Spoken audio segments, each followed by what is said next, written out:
जी, अस्सलाम वालेकुम एवरीवन। आयशा, हाँ जी। आयशा, आपकी टीम किधर है? आपकी टीम पहले प्रेजेंट करेगी तो आपके हैंड ओवर कर रहा हूँ मैं मीटिंग। आप कंटिन्यू करें इसको। वालेकुम अस्सलाम साकिब। शेयर हो गया? जी, हो रहा है शेयर। ठीक है। ये बेहतरीन। आज का जो टॉपिक है हमारा एसईओ से रिलेटेड है। अच्छा, ठीक अब है। मैं एक मिनट थोड़ा सा ना कर देता हूँ। अच्छा जी, जी। अस्सलाम वालेकुम एवरीवन। ठीक है, एक मिनट आयशा, आप माइक बंद कर दें। अच्छा, अब ऑन भाई हमने देखें प्रेजेंटेशन बनाई है। आज हमारा लेक्चर था ऑन पेज एसईओ का। ठीक है, अब हमने क्या किया, हमारे पास 12 बंदे थे। हमने 6-6 में उनको डिवाइड कर दिया। ठीक है, 6-6 को डिवाइड करने के बाद हम सब ने ऑन पेज एसईओ में 5 वीडियोस थी हमारे पास। शायद आप लोगों ने देखी हो। हमने 5 वीडियोस को मज़ीद सब डिवाइड कर दिया। ठीक है। हम्म, ठीक है, तो उसको सब डिवाइड करने के बाद उसको अभी हम प्रेजेंट करेंगे।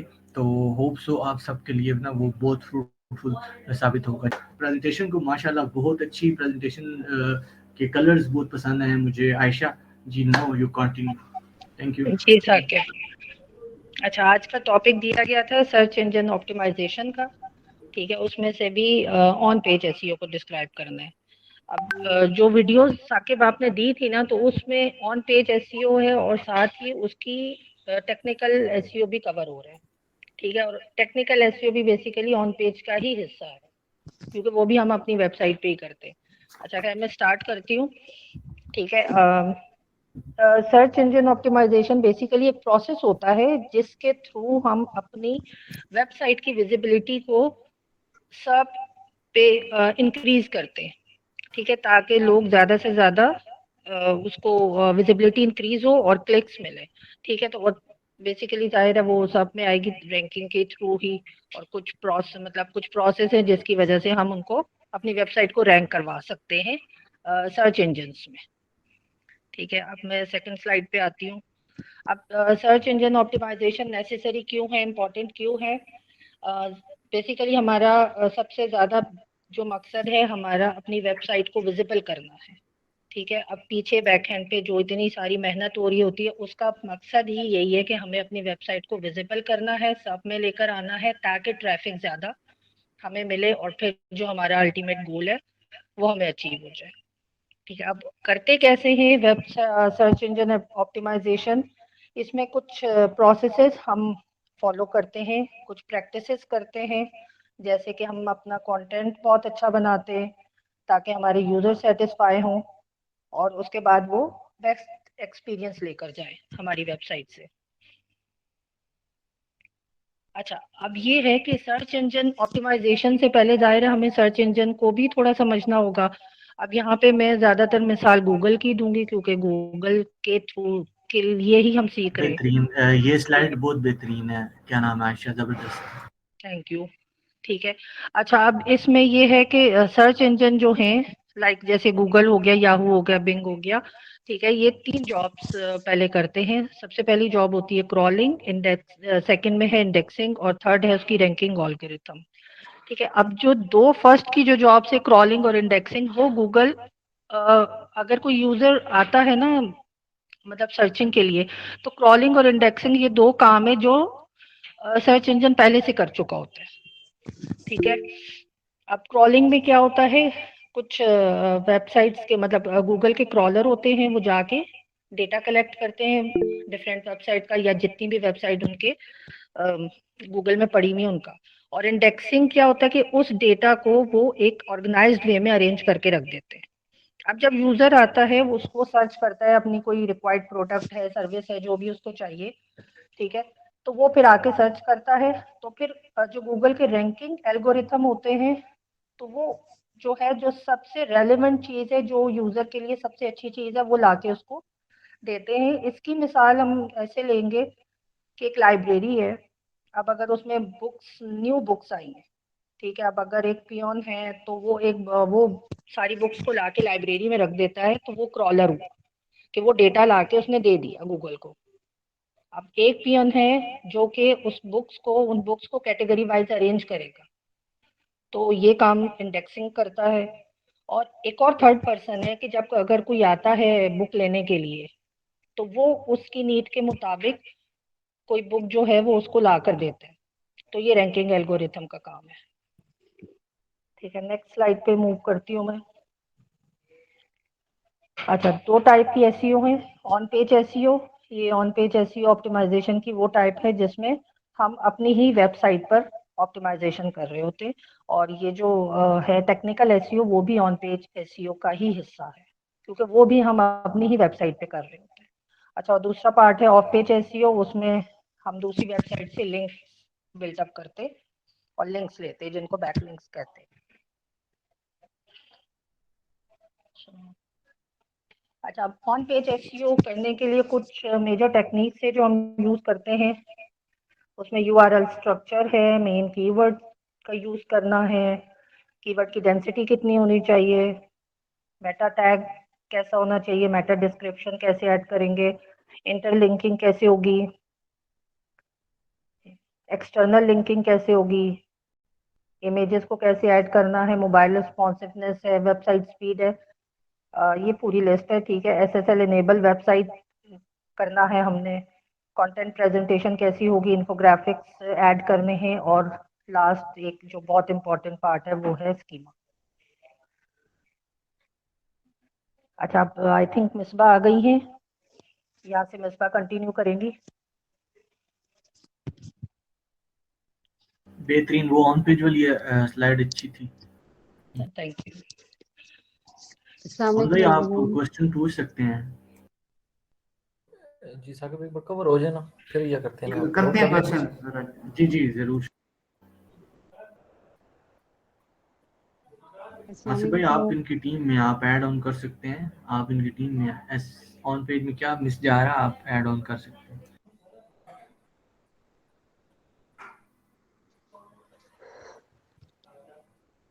जी मिसबा कंटिन्यू करें। जी, जैसे आपने बताया कि हमने मेन जो फैक्टर्स हैं एसईओ ऑप्टिमाइजेशन के अंदर, ऑन पेज एसईओ ऑप्टिमाइजेशन के अंदर, तो मैं मज़ीद उनको थोड़ा सा एलेबोरेट करना चाहूँगी। तो फर्स्ट जो है यूआरएल स्ट्रक्चर है। यूआरएल स्ट्रक्चर को हमने कैसे सेट करना होता है अपनी वेबसाइट के यूआरएल स्ट्रक्चर को, तो ये एक मेन क्रूशियल पॉइंट है और बहुत ही इम्पोर्टेंट। तो सबसे पहले ये देखना है कि हमारी जो निश है वो माइक्रो निश है या मैक्रो निश है। अगर निश जो है वो मैक्रो निश है तो उसके अंदर हमने क्या करना होता है, मतलब बहुत सी कैटेगरीज को हमें एलेबोरेट करना होता है। तो वो हम क्या करेंगे, सबसे पहले डोमेन नेम हमने वो लिखना होता है, उसके बाद स्लैश, नेक्स्ट हमने कैटेगरी का नेम ऐड करना है फिर अपने यूआरएल के अंदर। तो उसके बाद सब कैटेगरी, फिर स्लैश, और फिर हमारा मेन कीवर्ड आ जाता है। अगर हमारी निश क्या है, मैक्रो निश है, मतलब according to the silo structure हम अपना यूआरएल सेट करते हैं। लेकिन अगर हमारी निश जो है वो माइक्रो निश है तो हम क्या करेंगे, अपना डोमेन नेम सेट करेंगे, उसके बाद स्लैश, एंड देन डायरेक्ट ही हम क्या यूज़ करेंगे, मेन कीवर्ड यूज़ करेंगे जो हमारा फोकस कीवर्ड होगा। इसके अंदर जो कैटेगरी का स्लग होगा उसको हमने रिमूव कर देना है। इस तरह हमने माइक्रो निश का यूआरएल सेट करना है। और हमारे Sorry to यूआरएल के say- अंदर डेट और टाइम जो है ये मेंशन नहीं होनी चाहिए। ठीक है, नेक्स्ट हमारा जो है फैक्टर है वो है मेन कीवर्ड। मेन कीवर्ड को हमने कहाँ कहाँ पे यूज़ करना है, हमें यूज़ करना है यूआरएल के अंदर, मेन कीवर्ड हमारा यूज़ होना चाहिए। देन हमारा टाइटल के अंदर मेन कीवर्ड मस्ट यूज़ होना चाहिए एक बार, और फर्स्ट पैराग्राफ के अंदर मेन कीवर्ड यूज़ होना चाहिए, हेडिंग 2 के अंदर मेन कीवर्ड यूज़ होना चाहिए, डिफरेंट वेरिएशन के साथ। और कंटेंट की अच्छा, हमारी जो बॉडी है उसके अंदर भी हमें मेन कीवर्ड इतना यूज कर रही हैं तो ये कीवर्ड कैनिबलाइजेशन नहीं हो जाएगी, स्टफिंग नहीं हो जाएगी। आप यूआरएल में कर रही हैं, टाइटल में कर रही हैं, पैराग्राफ में कर रही हैं, हेडिंग 2 में भी कर रही हैं, तो ये इतनी ज्यादा नो दफा आप यूज कर नो रहे हैं। जी नो सर, क्यों नहीं होगी, क्या है? क्योंकि ये रूल है कि हमने इनके अंदर जो है ऑप्टिमाइजेशन, एसईओ की ऑप्टिमाइजेशन करते हुए हम एक रूल के तहत काम कर रहे हैं। हम मतलब वहाँ पे यूज़ नहीं कर रहे जहाँ मतलब उसको जबरदस्ती जहाँ पे हम, जैसे यहाँ पे फिट ही नहीं हो रहा जिस सेंटेंस के अंदर हम वहाँ पे यूज कर रहे हैं। तो ये तो एक पूरा प्रॉपर वे है, यही प्रॉपर वे है जिसके जरिए हम क्या है, जहाँ जहाँ हम अपना main keyword, focus keyword use कर सकते हैं।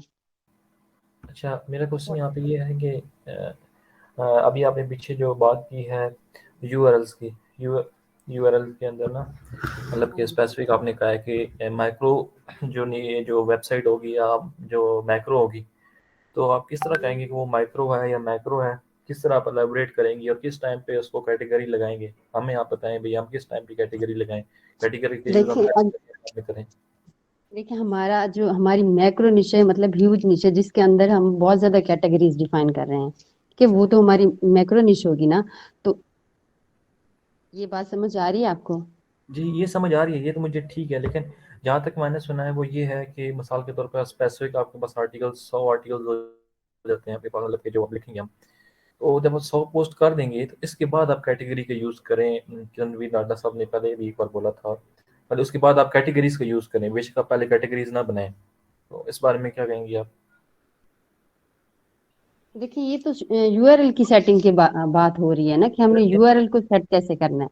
मैम, बात आपकी ठीक है, लेकिन यूआरएल के अंदर भी जब हम लिखते हैं ना, अब मिसाल के तौर पे मैं कहता हूँ आपको www डॉट हमारी वेबसाइट ब्लॉगर आर्मी स्लैश, अगर हम कैटेगरी यूज़ कर रहे हैं तो उसके अंदर यूज़ करेंगे जी जिम एसेसरीज, फिर आगे जाएंगे, आगे जाके फिर हम आगे से यूज़ करेंगे क्या पता डंबल या कुछ चीज़, तो पीछे हमने कैटेगरी एक लगाई होती है इसके तो अंदर। भाई आप मैक्रो कर रहे हैं, ठीक है, मैं ये आप उसी मैक्रो कर रहे हैं। अगर आप मैक्रो कर रहे हैं ना, तो आप उसको पोस्ट का यूआरएल शो होता है, ऐसे कैटेगरी का लिंक शो नहीं होता मैक्रो में। मैक्रो में डेफिनेटली असली कैटेगरी आएगी, लेकिन मैक्रो में आपकी पोस्ट शो होगी जो आपने लिखी होगी। अच्छा असद भाई, क्वेश्चन यहाँ पे ये बनता है ना, यस, जो सही मैंने कह रहे अभी, हैं। मैं वो बात अभी समझ गया हूँ कि माइक्रो नीश होगी या मैक्रो नीश होगी, वो बात आपकी ठीक है, लेकिन ये बात भी है कि अगर आपकी वेबसाइट के ऊपर मिसाल के तौर पे हमारे 100 से ज़्यादा आर्टिकल्स हो जाते हैं किसी स्पेसिफिक नीश पे, अब उस जगह पे हम कैटेगरी के यूज़ करेंगे? मैं इसको शरियार आंसर कर देता हूँ। जो आपका यूआरएल होना चाहिए ना, वो स्टेबल होना चाहिए सबसे पहले, ठीक है, स्टैटिक होना चाहिए। मतलब जो आपका मेन कीवर्ड है ना, वो आपके मेन यूआरएल में होना चाहिए एक दफा वो ना। तो होगा, वो तो जी, होगा। तो स्टैटिक से ये मुराद है जो फिर आपकी चेंज नहीं वेबसाइट, होता। क्योंकि जी जी जी क्या सर। कह रही हैं मिसबा जी? सर आपके 100 आर्टिकल्स हैं, चाहे आपके 1000 आर्टिकल हैं, माइक्रो साइट में ना कैटेगरी नहीं आएगी, ठीक, बस ठीक। मेरे ख्याल हाँ से, जी, मेरे ख्याल हाँ से। जी, कैटेगरी का स्लग जो है वो सर ने बोला था कि उसको हमने माइक्रो के अंदर लेकिन ना रिमूव कर देना। कैटेगरी तभी बनेगी जब हमारे पास डिफरेंट चीजें होंगी। जैसे अगर एक हेडफोन है, उसमें डिफरेंट आगे ब्रांड्स हैं, ब्रांड्स के आगे आगे उसके डिफरेंट टाइप के हैं, या उसके हेडफोन्स हैं, एक ब्रांड के भी डिफरेंट हेडफोन है, तो इसमें आपकी कैटेगरी बन सकती है। अगर एक स्पेसिफिक सिर्फ गेमिंग के लिए हेडफोन बना हुआ है, उसके आगे आप कैसे कैटेगरी बनाओगे? हाँ जी, नहीं प्यारे भाई, अगर एक गेमिंग का हेडफोन है ना, जी जी, तो उनमें से आप उसके आगे कैसे उसकी कैटेगरी बना सकते हो? क्योंकि वो भाई स्पेसिफिक हो गया है कि पेडियोनिक है, उसके आगे इसका टाइप है गेमिंग हेडफोन है, उसके आगे गेमिंग हेडफोन के आगे क्या टॉपिक बनेगा, कैटेगरी बनेगी? तो भाई जिस हिसाब से अगर वो हम तो मिसाल पोस्ट के तौर पे बनती इसलिए, जाएंगे ना आगे। जो पोस्ट अच्छा, इसका बनेगी उसके आंसर ना आगे, मैं देती हूँ डेफिनेटली इस उसके तरह आगे से। पोस्ट बनेगी, उसके आगे आर्ट पोस्ट बनेगी आगे, नीच नहीं लेकिन बनेगी। कैटेगरीज भी बनेगी ना। सही, जब आपकी किसी इससे आगे आपकी नीच नहीं बन सकती, ये सिर्फ एक आगे आपकी, आपके पास नीच आ गई, इससे आगे नीच नहीं जा सकती, तो इससे आप पोस्ट बनाएंगे, पोस्ट पे यूआरएल लगाएंगे, कैटेगरी वो तो तभी ठीक है। बनेगी जब आपके पास डिफरेंट प्रोडक्ट्स हैं और डिफरेंट चीजें हैं। तो इस लिहाज से आपके पास डिफरेंट ब्रांड भी है एक ही चीज के, तभी। चलिए ठीक है, इसको नोटिफाई करते हैं। ठीक है, कंटिन्यू करें मिसबा। हाँ जी, नेक्स्ट था कि हमने कहाँ पे यूज करना है, बॉटम के अंदर हमने आर्टिकल की बॉटम के अंदर जो है जहाँ पे हमने उसको कंक्लूड करना है आर्टिकल को, एक बार हमने वहाँ पे भी अपना मेन कीवर्ड यूज करना है। नेक्स्ट जो फैक्टर आ जाता है वो है कीवर्ड डायनेस्टी। तो कीवर्ड डायनेस्टी का मतलब ये है कि हमने एक आर्टिकल के अंदर कितनी बार अपना कीवर्ड, मेन कीवर्ड को यूज करना है, और कीवर्ड की स्टफिंग नहीं करनी, और हमारा जो आर्टिकल होना चाहिए वो गूगल फ्रेंडली होना चाहिए। ये कितने परसेंट हमारे पास होता है कि हम कितने कीवर्ड्स डाल सकते हैं ज्यादा से ज्यादा? मतलब अगर 100 का एक आर्टिकल है, मतलब 100 वर्ड्स के अंदर ना, 100 वर्ड्स के अंदर हमने एक बार वो मेन कीवर्ड यूज करना है। ठीक हो गया। हाँ जी। नेक्स्ट है title tags and meta title जो होते हैं वो क्या होते हैं? The title tag is a piece of HTML code that indicates the title of web pages which appear is in search engine results. ये क्या होते हैं? ये टाइटल टैग्स है और मेटा टाइटल है। सो इनके अंदर भी हमने क्या करना है, एक बार मेन कीवर्ड यूज करना है, और ये हमारी वेबसाइट की रैंकिंग में हेल्पफुल होते हैं।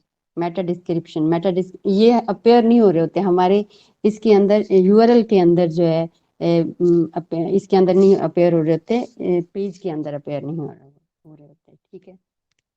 Meta description is a summary of pages content that user can see in the search results के अंदर। Keyword should also use in the meta description. Meta title and meta description are not visible our page. Next जो factor है वो internal linking. हमारी जो internal linking है, यानी कि एक पेज जो है दूसरे पेज से वो कैसे इंटरलिंक होगा, तो this is called the internal linking. And an internal link is any link from one page on your website to another page on your website. मतलब पेज के, वेबसाइट के अंदर ही हमने एक पेज को दूसरे पेज के साथ जब लिंक करना है तो ये इंटरनल लिंकिंग कहलाएगा। कीप इन माइंड अच्छा, जब मेरा हमने अगर हम पहला पेज अपनी वेबसाइट पे लोड कर रहे हैं तो उसको हम फिर किसी और पेज के साथ लिंक नहीं कर सकते ना, वो तुम्हारा पहला पेज है। से थोड़ी सी आवाज कम आ रही है, उनसे बोलें। अच्छा, मैं ये कह रहा हूँ कि हम पहला आर्टिकल लिख रहे हैं अपनी वेबसाइट पे, उसका तो हाँ फिर जी। हम इंटरनली लिंक नहीं कर सकते। सर हम एक आर्टिकल पे ये वेबसाइट अलाउ नहीं होती, नहीं, मतलब पहला हम पहला नहीं आसिफ, मेरा क्वेश्चन ये नहीं है। कर सकते ना। आप कैसे एक आर्टिकल पे आप लिख के बैठ जाओ और गूगल पे आप कहो कि भाई आके इंडेक्स करो हमारी साइट, यार तो मेरा क्वेश्चन, आसिफ हमारे एक मिनट ठहरे ना, क्वेश्चन एक क्वेश्चन तो पोस्ट को ठीक हम है सर, दूसरी मैं समझ गया। पोस्ट से, हम देखिए एक पोस्ट को हम दूसरी पोस्ट से लिंक कर सकते हैं। एक पोस्ट को मेरा अगर हमें दो क्वेश्चन तो कैटेगरी है। समझने, प्लीज मुझे let me rephrase my question, please जरा एक मिनट होल्ड ऑन करें, मुझे सवाल दोबारा करने दें, शायद मैंने सवाल गलत किया। एक मिनट जरा जी होल्ड करें। मेरा जी क्वेश्चन ये है कि हमने वेबसाइट अपनी लॉन्च कर दी, उस पर हमने आर्टिकल लिखना है ना, हाँ पहला जी। पहला आर्टिकल लिख रहा हूँ, पहला आर्टिकल लिख लिया, ठीक है, अब उसी टाइम पे दूसरा नहीं लिख सकता, कल लिखूंगा या परसों लिखूंगा। पहले आर्टिकल की लिंकिंग किससे रिलेट कर रहा हूँ कि पहले आर्टिकल को तो किसी के साथ लिंक नहीं कर सकते ना इन पे, क्योंकि दूसरा अभी आर्टिकल लिखा ही नहीं है, बाद में लिखूंगा, कल लिखूंगा या परसों लिखूंगा, ये हाँ क्वेश्चन। जी। हाँ जी। ये आसिफ इसका जवाब देना कि आप इसको कैसे लिंक करेंगे।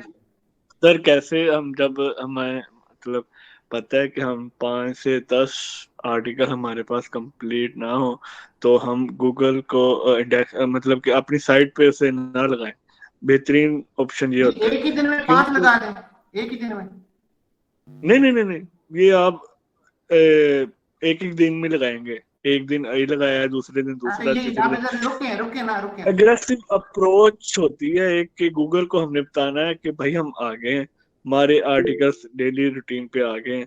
ठीक है, हम अगर एक आर्टिकल लिख के बैठ जाएं और हम इंडेक्स कर दें, गूगल आए और उस पर कुछ मिले ना, उसे आगे ना पीछे कुछ भी ना मिले, यार मेरा वो तो आप चला फिर जाएगा। आसिफ अगली बात पे चले जाते हैं, मुझे प्लीज ठहर जाएं। मैं कब कह रहा हूँ कि हमने और जी आर्टिकल्स नहीं लिखने, लिखने हैं भाईजान, हमने 100 आर्टिकल्स लिखने हैं, ठीक है, हमने 1000 आर्टिकल्स लिखने हैं, ये इस बात से मैं डिनाई नहीं कर रहा, मैं ये कह रहा हूँ पहला आर्टिकल लिखा है, आज लिखा है, पहला पहला वेबसाइट का आर्टिकल है, इसको तो मैं किसी नहीं से सर, लिंक इस नहीं, तरह नहीं लिखा, लिंक होगा, किससे नहीं लिंक लिंक होगा होगा। जब मेरे सर मेरे देखिए क्या वेबसाइट ये पे कोई और पेज ही नहीं है, तो उस ऑन पे पे मैं लिंक थोड़ा कैसे एलाबरेट करता होगा? हूँ। मैं ऑन मेरा पे जी मेरा बताइए। जहाँ तक आंसर है कि मतलब हम या तो होम पेज के साथ लिंक कर देंगे या तो हम कॉन्टैक्ट का जो हमारा जो बना होगा मेन्यू बार उसके साथ हम लिंक कर देंगे आई थिंक। होम पेज कैसे बनेगा जब आपके पास कुछ है ही नहीं मैं वही बात करने लगा हूँ दिखाने ना, के मैं लिए? ये इसको एलैबोरेट थोड़ा करने लगा हूँ। और भाई यूँ होगा ना, मिसाल के तौर पे आपने पहला आर्टिकल लिख दिया, पब्लिश कर दिया, तो आप उस आर्टिकल जब लिंकिंग होती है तो रेलेवेंट जो कंटेंट होता है उसके साथ लिंकिंग की जाती है किसी तरह ना। ठीक भाई, मकसद ये होता है कि चलो आपका एक चीज़ ऊपर गई है तो दूसरी को भी साथ लिंक कर दे, उससे रेलेवेंट होगी तो वो भी आप हो जाएगी। तो अगर दूसरी चीज़ हमारे पास मौजूद ही नहीं है, इस तरह की चीज़, उससे रेलेवेंट ब्लॉग ही नहीं हमारे पास लिखा हुआ, हमने पहला जो है वो अपलोड किया, पब्लिश किया, तो हम आप किसी के साथ लिंक तो नहीं कर सकते। हम प्राइवेसी जो पेज है या किसी और पेज के साथ उन्हें लिंक करने से तो लिंक किसी भी कंटेंट से हो जाएगा, लेकिन लिंक हमने जो है स्पेसिफिक जो है ना उसके मिलते जुलते जो कंटेंट होता है ना, जो उससे लिंक करना होता है, तो वो फिर नहीं हो सकेगा, हमारा एक ही ब्लॉग होगा, तो इस तरह नहीं होगा। तो फिर इसका ये तरीकाकार है, जब हम बाद में लिखें उससे रिलेटेड कोई बिल्कुल कीवर्ड आ बिल्कुल, जाए बाद में तो लिखेंगे तो बाद में लिंक कर दें। आप हाँ बाद में कर दें, आप तो यही एक्सटर्नल पूछ रहा था कर ना, दें। यही मैं पूछ रहा था ना, मेरा क्वेश्चन यही था कि जब पहला आर्टिकल लिखा है और उसके साथ लिंक करने को कोई चीज नहीं है, और फिर हम दूसरा लिखते हैं, तीसरा लिखते हैं, चौथा, पांचवा, हो सकता है पांचवा आर्टिकल ओनली पहले से लिंक होता हो तो पहले में जाके उसका लिंक डाल सकते हैं, ये पूछने का क्वेश्चन ये था। हाँ वो हो जाएगा, तो वो हो ये जाएगा। जी आप डाल सकते हैं उन पर, ये इस ये तरह लिंक है। इसी तरफ जी लेके जा रहा था ना, तो वो मुझे पहले ही बात से याद नहीं ही नहीं, नहीं कोई मैंने बात नहीं, ले रहे चलें, थे। वो हो जाता है।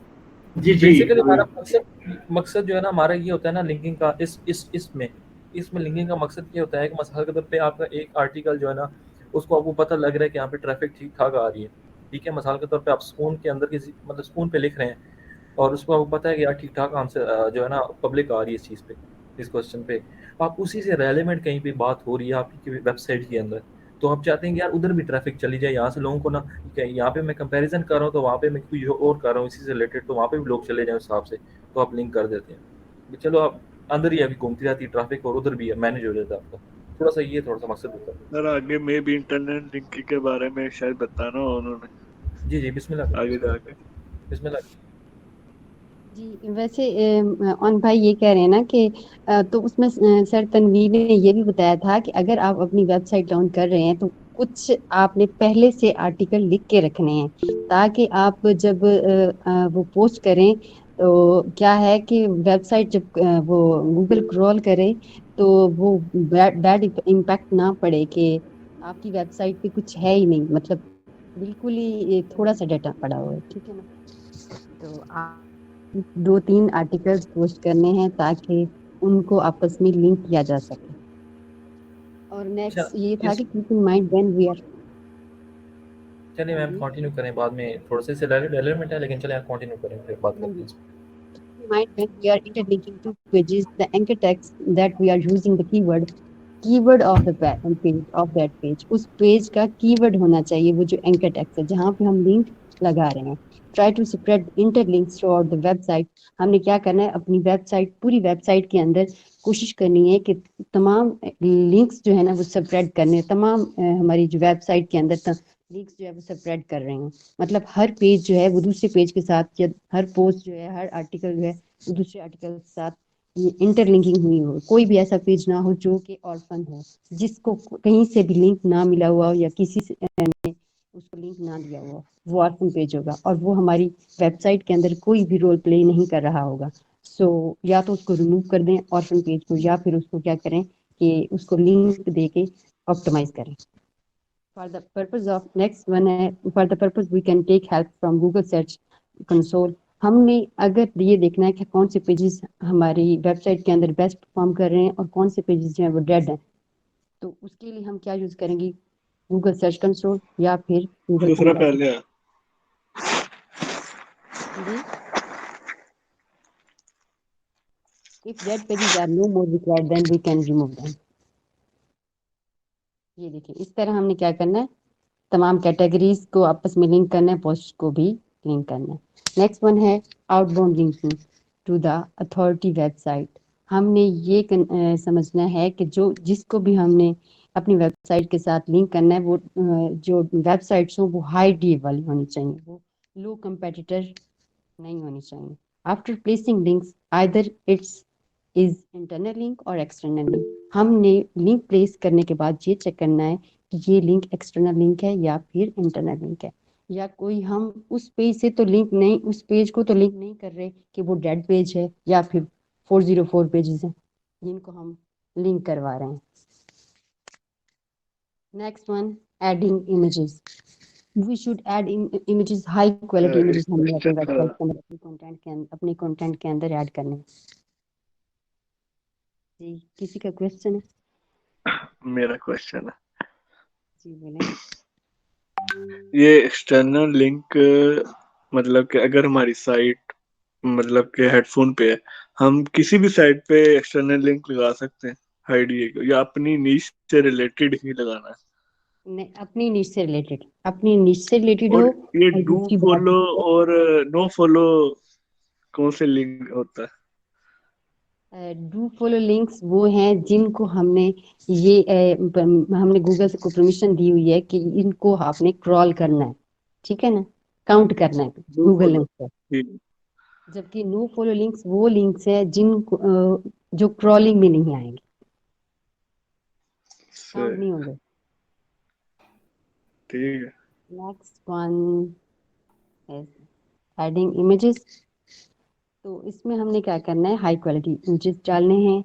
नेम जो हमारा होगा इसका, सॉरी, इमेज का, वो भी according to the our keyword होना चाहिए, मेन कीवर्ड होना चाहिए, मतलब वो भी ऑप्टिमाइज होना चाहिए। Properties, title, description, Meta description, वो भी ऑप्टिमाइज होने चाहिए। आल टैग्स यूज करना है हमने, आल टैग्स यूज करना है इमेजेस के अंदर। नेक्स्ट वन है मोबाइल रिस्पॉन्सिवनेस। नेक्स्ट फैक्टर्स, तो हमारी जो वेबसाइट है वो मोबाइल रिस्पॉन्सिव होनी चाहिए। ये ना हो कि हमने जो जब उसको लैपटॉप पे ओपन करें तो वो कुछ सही दिखे, लेकिन जब उसको मोबाइल पे ओपन करें तो वो उसकी जो वो राइटिंग है, मतलब कंटेंट है, वो आपस में वो मिक्स हो रहा हो, या फिर किसी एक बटन पे ये क्लिक करें हम, किसी एक एक चीज़ पे टैप करें तो वो सेकंड वाली ओपन हो जाए। तो इस तरह क्या हो, उसका लुक जो है वो मोबाइल पे भी अच्छी आनी चाहिए वेबसाइट की। Next one, website speed. हमारी वेबसाइट की स्पीड भी फास्ट होनी चाहिए कि जब हम उसको लोड करें तो वो फास्ट काम करे। और 100 में से 85% इसकी स्पीड होनी चाहिए। और परफॉर्मेंस, इस तरह जो है हमारी वेबसाइट की परफॉर्मेंस जो है वो बेहतर होगी। SSL enable website. Next factor. If the URL begins with HTTPS instead of the HTTP, that means the site is secured using an SSL certificate. Okay. Without SSL, your site visitors and customers are at high risk of having their data stolen. अगर हमारी website HTTPS पे नहीं होगी, secure नहीं होगी, तो user को भी खदशा होगा कि उनका डाटा स्टॉल हो सकता है, चोरी हो सकता है। Your site security is also at risk. हमारी जो वेबसाइट की साइट की सिक्योरिटी होगी वो भी उस पे भी रिस्क होगा कि वो भी सिक्योर नहीं होगी। Next one, content presentation. हमारा जो कंटेंट है उसको हमने कैसे प्रेजेंट करना है। Content should be fresh and up to date. Content should be easy to understand.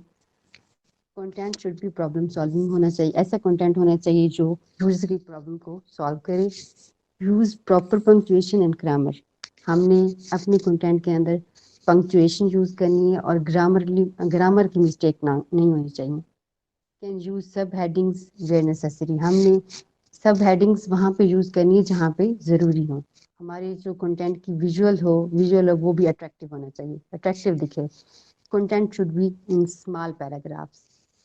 छोटे छोटे पैराग्राफ्स के अंदर हमने अपने कंटेंट को लिखना है, नहीं कि हमने पूरा इस तरह लिखना है कि वो ये पूरा मजमून शो हो रहा हो, ऐसे लगे कि पूरा ऐसे लिखा हुआ है। ऐसे नहीं होना चाहिए।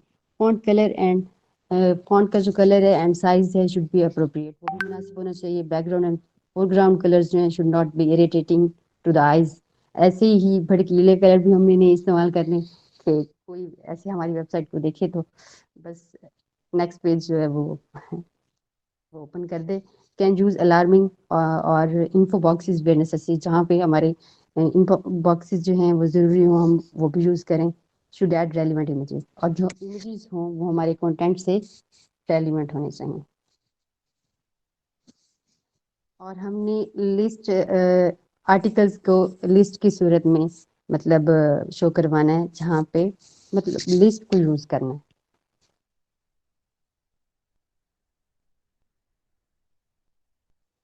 हमने आर्टिकल्स के अंदर क्या कर सकते हैं, हम ट्वीट भी यूज कर सकते हैं। रिपीट नहीं करना है हमने। Don't repeat keywords again and again, instead of this use synonyms. हमने कीवर्ड्स को रिपीट नहीं करना, बल्कि सैनोनियम, उसके सैनोनियम्स यूज कर लेने हैं, उनकी जगह पे सैनोनियम्स यूज करने हैं।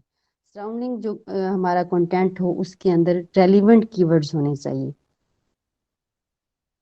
इन्फोग्राफिक्स, हमने अपनी कंटेंट की अपीयरेंस को अच्छा बनाने के लिए इन्फोग्राफिक्स ऐड करने।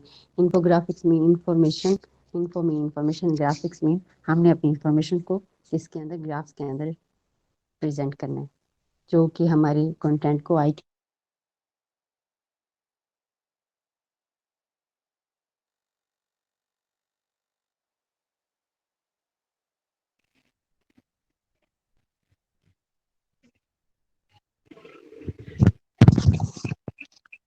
जी मिसबा, आपका हो गया? मेरी आवाज आ रही है?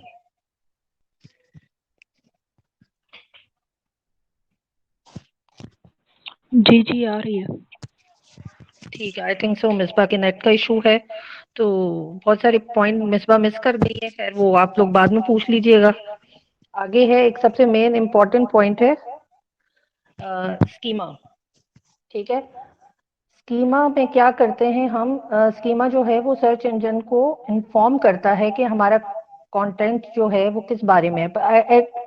एक्चुअली स्कीमा जो है ना, एक प्लगइन है, ठीक है, जिससे हम अपने कंटेंट को एक स्ट्रक्चर फॉर्म में रिप्रेजेंट कर सकते हैं, ठीक है, ताकि वो लुक वाइज भी अच्छा लगे। और इसके अलावा सर्च इंजन की भी हेल्प होती है, मतलब लाइक जो स्कीमा हम यूज करते हैं ना, तो उसमें जो है वो सर्च इंजन की हेल्प भी हो जाती है कि वो आराम से ऑर्गेनाइज्ड फॉर्म में जो डेटा हमारा पड़ा हुआ होता है तो वो यूजर्स को दिखाता है। मतलब स्कीमा इनडायरेक्टली हमारी रैंकिंग में हेल्प करता है। आई थिंक सो स्कीमा समझ आ गया होगा।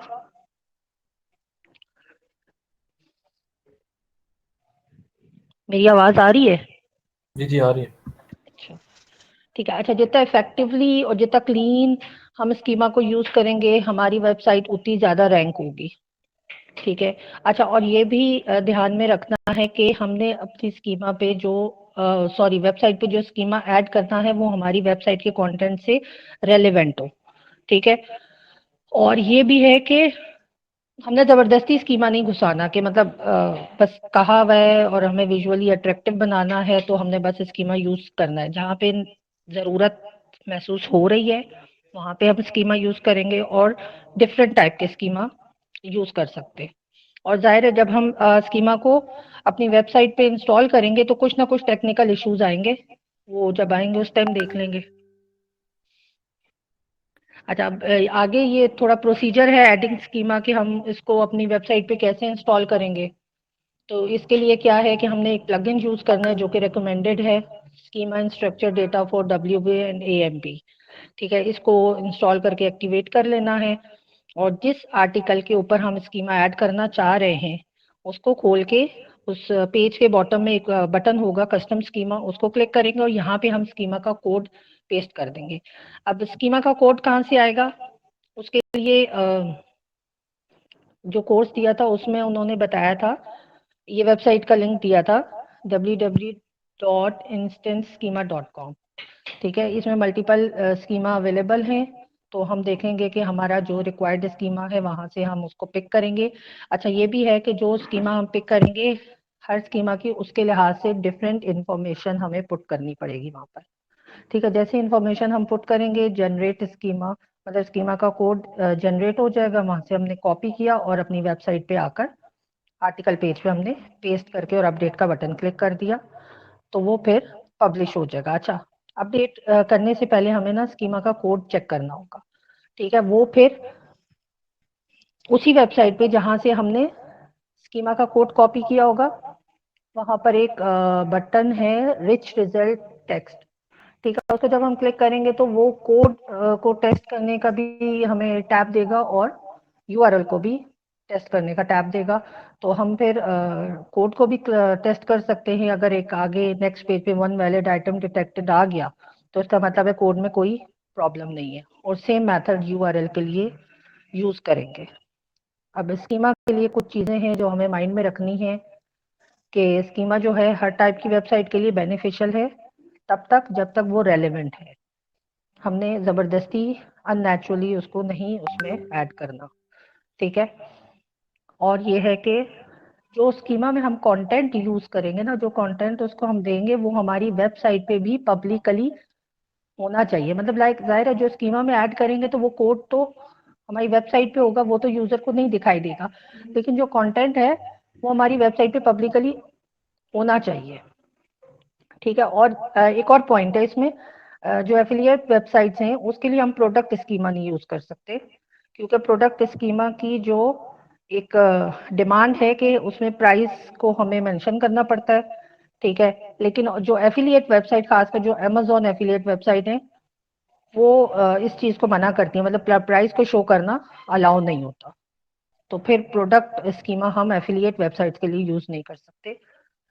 अब ये कुछ मैंने लिखे हैं डिफरेंट स्कीमा, वैसे तो और बहुत सारी लिस्ट थी, ठीक है। Event schema, recipe schema for food content, product schema हम ई कॉमर्स वेबसाइट पे यूज कर सकते हैं, आर्टिकल स्कीमा है, AQ स्कीमा है जो, अच्छा सॉरी ये FAQ है, एफ मिस हो गया, और फिर बाकी आइटम लिस्ट स्कीमा अगर हम लिस्टिकल्स ऐड करना चाहें। तो यहाँ तक थी हमारी प्रेजेंटेशन। अच्छा, निसार के पास भी है एक प्रेजेंटेशन, अब वो आगे साकिब बताएं, साकिब पहले करेंगे या निसार कर ले? जी हमारी वीडियो की बारी आ रही है या उनकी बनती है? आई थिंक निसार की ही है, वो वीडियो 58 है उनके पास। चलिए निसार आप प्रेजेंट करें kindly. Very well presentation Ayesha, बहुत डिटेल्ड थी, डिटेल ओरिएंटेड। जिन्होंने लेक्चर देखा हुआ है और वो टैली कर रहे हैं नोट्स से, तो उनको रिवीजन होगी अच्छी तरह से। बेहतरीन स्लाइड्स और very well presented, I really appreciate, thank you so much. Ma'am Ayesha ने बनाई है स्लाइड्स? जी मैम आयशा, जबरदस्त, बहुत अच्छी। थैंक यू ऑन भाई, बहुत जबरदस्त। ग्रेट जी। वैसे वीडियोस पे भी आप ही काम कर रही है ना शहरियार के साथ? जी जी आयशा मैम। उससे आपके प्रोफेशनलिज्म का पता चलता है। बेश कौन भाई अभी और देखें, ये क्या नाम है, निसार भाई हैं, तो आपने भी हमें आर्टिकल इसी तरह लिखना सिखाना है, ठीक है। नहीं, तो हम आपको आर्टिकल लिख के देंगे भाई, हमने काम शुरू किया हुआ है। आपका ख्याल है हम सो रहे हैं? ऐसा नहीं है। ये बेहतरीन शहरियार भाई, आपकी हमने आपकी काम तरफ शुरू क्या किया हुआ है। कल हमारा तो ये प्रैक्टिकल हम करेंगे। आपको आर्टिकल देंगे, उसकी SEO आपने करके देनी। बिल्कुल सही हो गया, बेहतरीन। अच्छा अभी निसार है हमारे पास, जी निसार। अस्सलाम वालेकुम, निसार अली फ्रॉम वालेकुम SEO टीम। आज का जो मेरा टॉपिक है वो edit content to your blog on page SEO पे, जिसमें हम कवर करेंगे design, layout, add table, comparison table, detail table, display, product picture, heading alignment, pros and cons जो इन्फोग्राफिक्स में आते हैं। फर्स्ट ऑफ ऑल जो हमारी डिज़ाइन होती है, the design and layout of the website may be appears, but if it not SEO friendly, it cannot achieve highest rank in search result. हमारी जो वेबसाइट की डिज़ाइन होनी चाहिए, लेआउट होना चाहिए हमारी पोस्ट का, अगर वो SEO फ्रेंडली नहीं होगा तो वो हमारी हाईएस्ट रैंकिंग अचीवमेंट में हमें नहीं पहुंचाएगा। The search engine cannot interrupt the content just like an visitors websites.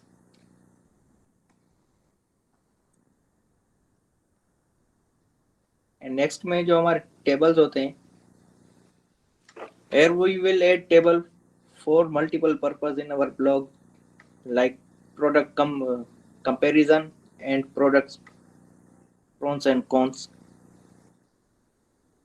हमारा जो ब्लॉग होता है, हम वहाँ पे टेबल्स वहाँ पे ऐड करते हैं, जिसमें हम प्रोडक्ट की कंपैरिजन के लिए भी हम ऐड करते हैं, और प्रोडक्ट्स के वहाँ पे प्रोज एंड कॉन्स भी हम वहाँ पे डिस्कस करते हैं।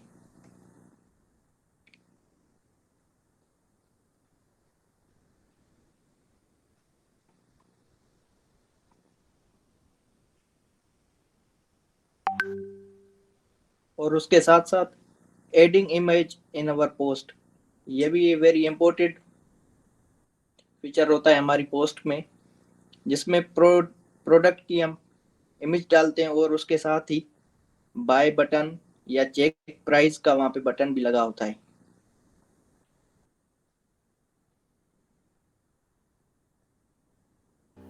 बेहतरीन स्लाइड्स, बहुत जबरदस्त, कलर बहुत अच्छा है। Thank you so much. और बात की जाए इसमें जो हेडिंग्स की, तो ब्लॉग में जो हेडिंग्स भी बहुत मायने रखती हैं, क्योंकि हेडिंग्स जब तक तरतीब से नहीं होगी हमारे ब्लॉग में, तो फिर उसे वो एसईओ में जो है सही से वो शो नहीं होते। हेडिंग्स और सब टाइटल जो हैं वो हमारे तरतीब से होने चाहिए। जो मेन हमारी हेडिंग होती है वो H1 पे होती है, और उसके बाद जो आती है H2, H3 एंड 4। अगर ज़रूरत पड़ी तो H4 तक हम जा सकते हैं, वरना H2, H3 तक ही कंटेंट हो जाता है इजीली। इन्फोग्राफिक्स भी हम यूज करते हैं अपने कंटेंट में, ये विजुअल फॉर्म में होते हैं।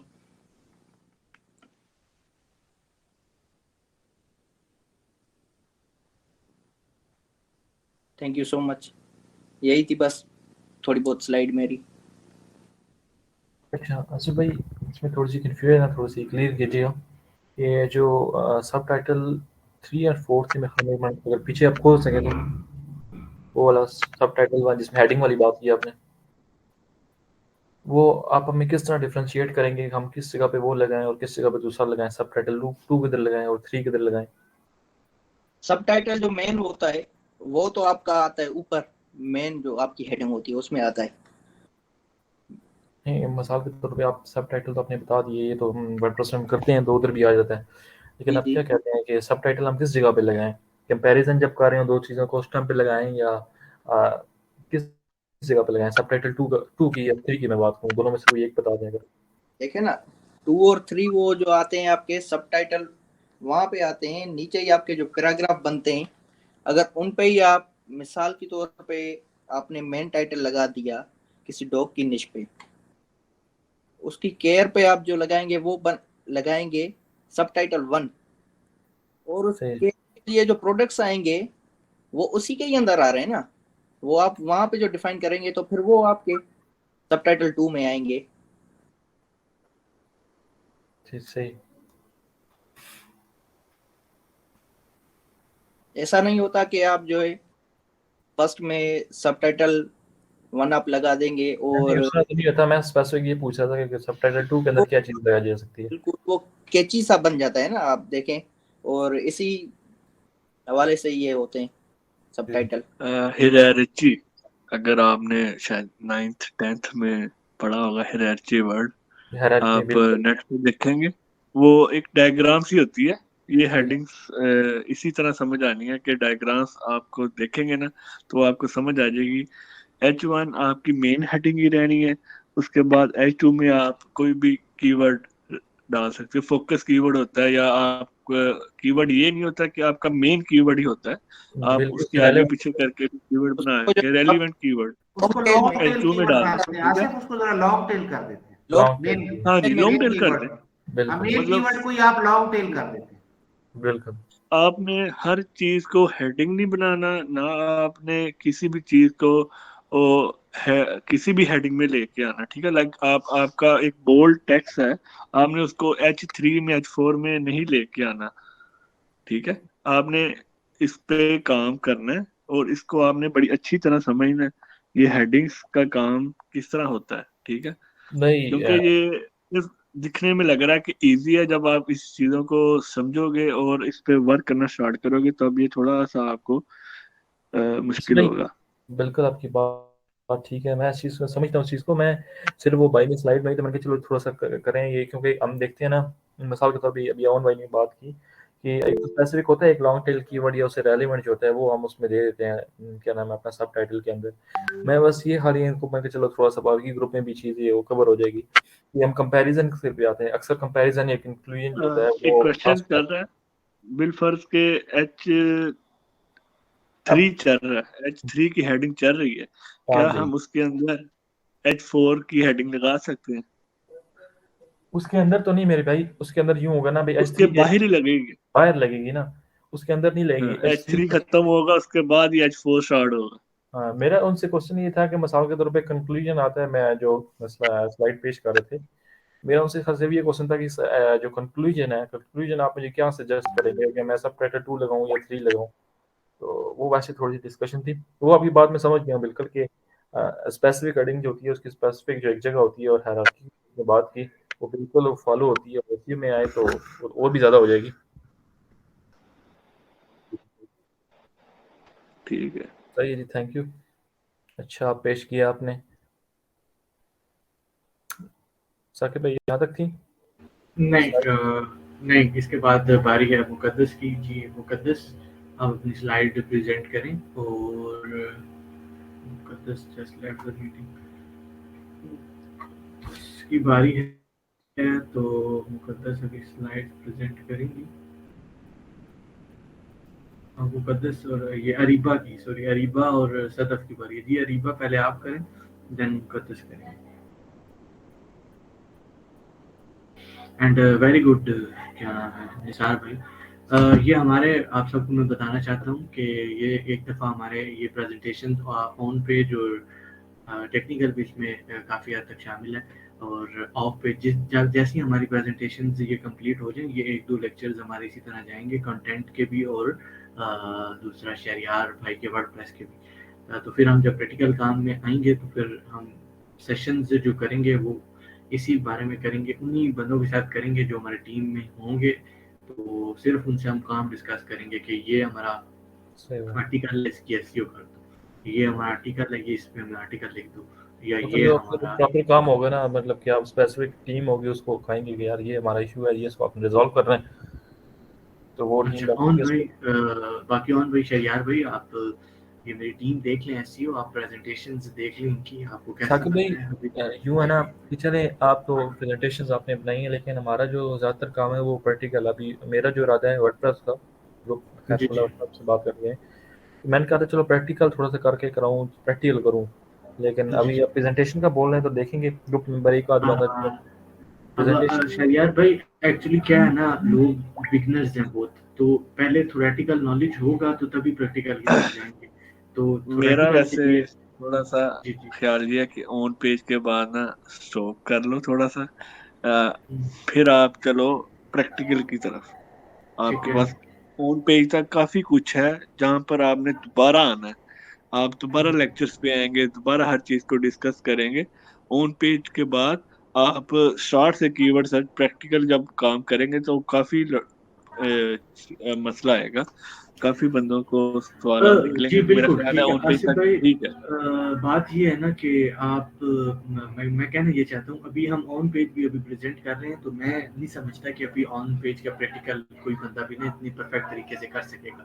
इसलिए मैं क्या एक दफ़ा गो थ्रू करा रहा था कि एक दफ़ा पूरा गो थ्रू कर लें, उसके बाद हम प्रैक्टिकल ही करेंगे, सिर्फ प्रैक्टिकल करेंगे, क्योंकि सारी चीज़ें नहीं होंगी मिक्सअप। आप कह रहे हैं मिक्सअप हो जाएंगी, नहीं होंगी।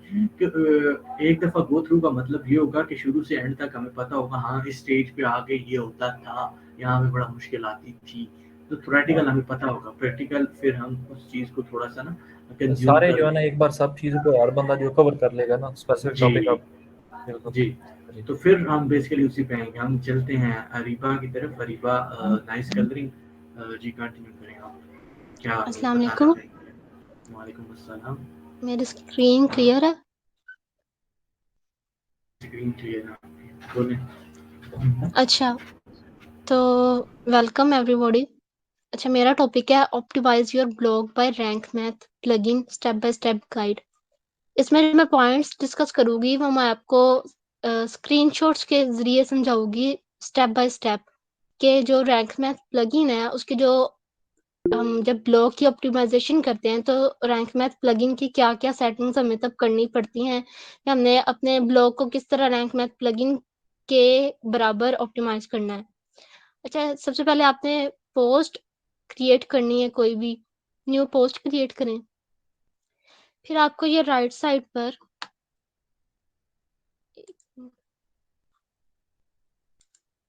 रैंक मैथ प्लगइन की सेटिंग्स नज़र आ रही हैं, ये ब्लॉग।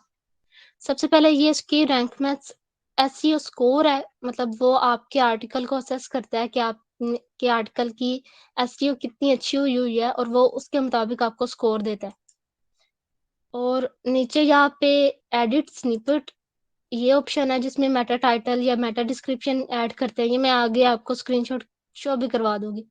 उसके बाद फोकस कीवर्ड है और अच्छा, यहाँ पे बेहतरीन। है क्या नाम है, अरीबा थोड़ा सा ना जूम कर दें, ये आपने बहुत अच्छे स्क्रीनशॉट कैप्चर किए हैं, थोड़ा जूम इसको कर जूम दें, कर जूम कर जी, वो ऊपर से थोड़ा थोड़ा सा ये ज्यादा हो। आगे स्टेप बाय स्टेप ये एक ओवरऑल ही पिक्चर मैंने यहाँ पे अटैच किया, लेकिन आगे मैं जूम पिक्चर मैंने अटैच की हुई है।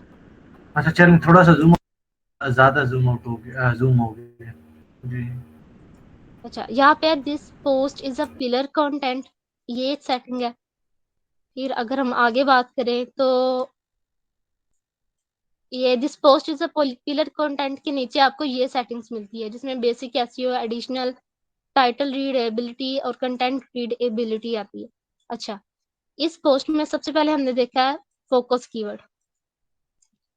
फोकस कीवर्ड हमने यहाँ पे अज्यूम किया है HTTP रीडायरेक्शंस। यहाँ पे हमने फोकस कीवर्ड एंटर किया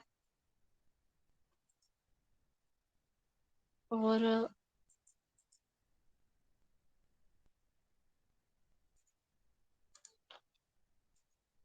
एक मिनट, जैसे हम फोकस कीवर्ड एंटर करेंगे तो हमारे जो एसईओ स्कोर है वो ऑटोमेटिकली बढ़ जाएगी। ये जो आपकी है ये आपकी ओवरऑल स्कोर है जो आपको शो हो रही है सबसे ऊपर। और फिर उसके बाद फोकस कीवर्ड के अलावा भी आप और मतलब 4 से 5 फोकस कीवर्ड आप एंटर कर सकते हैं। ये आपकी मर्जी आपने एंटर करने हैं या नहीं, लेकिन ये आपको सजेस्ट नहीं किए जाते कि आप 4 से 5 keywords as a focus keyword add करें, क्योंकि आप गूगल को खुद ही कंफ्यूज कर देंगे। अब ये येलो स्कोर ये इंडिकेट करता है कि येलो कलर ये इंडिकेट करता है कि जो आपका फोकस कीवर्ड है वो आपने एक दफा यूज किया है तो ये एक अच्छा साइन है। अब रेड स्कोर का मतलब है कि आपने 4 से 5 दफा 5 कीवर्ड्स को आपने as a focus keyword enter किया है तो वो एक अच्छा साइन नहीं है। नेक्स्ट पे फोकस कीवर्ड के बाद हमें एक ऑप्शन मिलती है ये गूगल ट्रेंड्स, लेकिन ये उसके रैंक मैथ के प्रो वर्जन में। गूगल ट्रेंड्स का मतलब ये है कि जैसे ही हम इस बार पर गूगल ट्रेंड्स पर क्लिक करेंगे तो हम ऑटोमेटिकली गूगल ट्रेंड्स पर जंप कर जाएंगे, ऐसे इस तरह। यहाँ पे आपने अपने सर्च बार में एंटर कीवर्ड करेंगे जो आपका फोकस कीवर्ड है, तो फिर ये आपको सारी डिटेल निकाल के दे देगा कि उसका ट्रेंड क्या जा रहा है, वो किस कंट्री में अच्छा है, क्या उसकी ज़रा पास्ट डेज में उसका क्या ट्रेंड था, पूरे ईयर में उसका क्या ट्रेंड था। फिर आप कंट्री वाइज भी सिलेक्ट कर सकते हैं गूगल ट्रेंड के जरिए, लेकिन ये उसका प्रो फीचर है। उसके नेक्स्ट ऑप्शन है this post is a pillar content. Pillar content का मतलब होता है कि आपने एक ऐसी पोस्ट बनानी है या आप एक ऐसी पोस्ट क्रिएट करें कि जिसमें आपने हर चीज उस टॉपिक से रिलेटेड कवर करनी। फॉर एग्जांपल मैंने अपनी कोई बुक लॉन्च की है, मैंने अपनी कोई बुक लॉन्च की है और मैं अपनी बुक के बारे में एक आर्टिकल लिखती हूँ जिसमें मैंने हर चीज अपनी बुक के बारे में कवर कर दी है कि ये बुक इस बारे में है, इसको इतना टाइम लगा, ये किन के लिए है।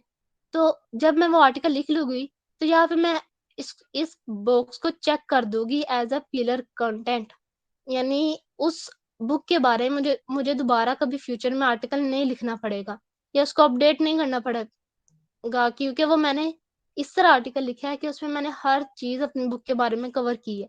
अब अगर एफिलिएट की बात करें तो एफिलिएट में अगर आपकी मैक्रो साइट है या माइक्रो साइट है तो वहां पे हम पिलर कंटेंट यूज नहीं करेंगे, क्योंकि जब हम एक प्रोडक्ट को हम इन थ्रू आउट पूरा उसका डिटेल नॉलेज अपने यूजर को दे रहे होते हैं तो हम कोई भी वहां पे एक ऐसा आर्टिकल सिलेक्ट नहीं कर सकते कि जिसको मतलब ऐसा आर्टिकल नहीं सिलेक्ट कर सकते जिसमें सारा नॉलेज उसी आर्टिकल में पड़ा हो। जबकि चंक्स में हम एक ब्लॉग पोस्ट हमारी यूजर की प्रॉब्लम सॉल्व कर रही होती है, तो दूसरी ब्लॉग पोस्ट में हम हो सकता है अपना जो एफिलिएट लिंक है वो यूज कर रहे हैं। तो एफिलिएट के लिए ये नहीं है, लेकिन वैसे आप अगर अपनी ऑडियंस को रेज करना चाहते हैं, अपनी अवेयरनेस ऑडियंस में रेज करना चाहते हैं, तो फिर आप ये ऑप्शन यूज कर सकते हैं। अच्छा, उसके बाद जब हम फोकस कीवर्ड की सेटिंग्स कर लेते हैं और पिलर कंटेंट तक, फिर हमारी सेटिंग आ जाती है एडिट स्निपेट की। जैसे हम इस ऑप्शन पे क्लिक करेंगे, ये इंटरफेस ओपन हो जाएगा, जिसमें सबसे पहले हेडलाइन, जिसमें आपने मेटा टाइटल सिलेक्ट करना है। मेटा टाइटल का पहले ही आप पियाशा ने माशाल्लाह आपको बता दिया। और फिर है मेटा डिस्क्रिप्शन, ये पर्पल में, जिसमें आपने अपनी मेटा डिस्क्रिप्शन सेट करनी है। और अच्छा, ये सबसे जो सेकंड या थर्ड पे जो स्लाइड थी उसमें मैंने बताया था कि एक होती है बेसिक एसईओ, जिसमें आपका मेन जो फोकस होता है वो फोकस कीवर्ड पर होता है।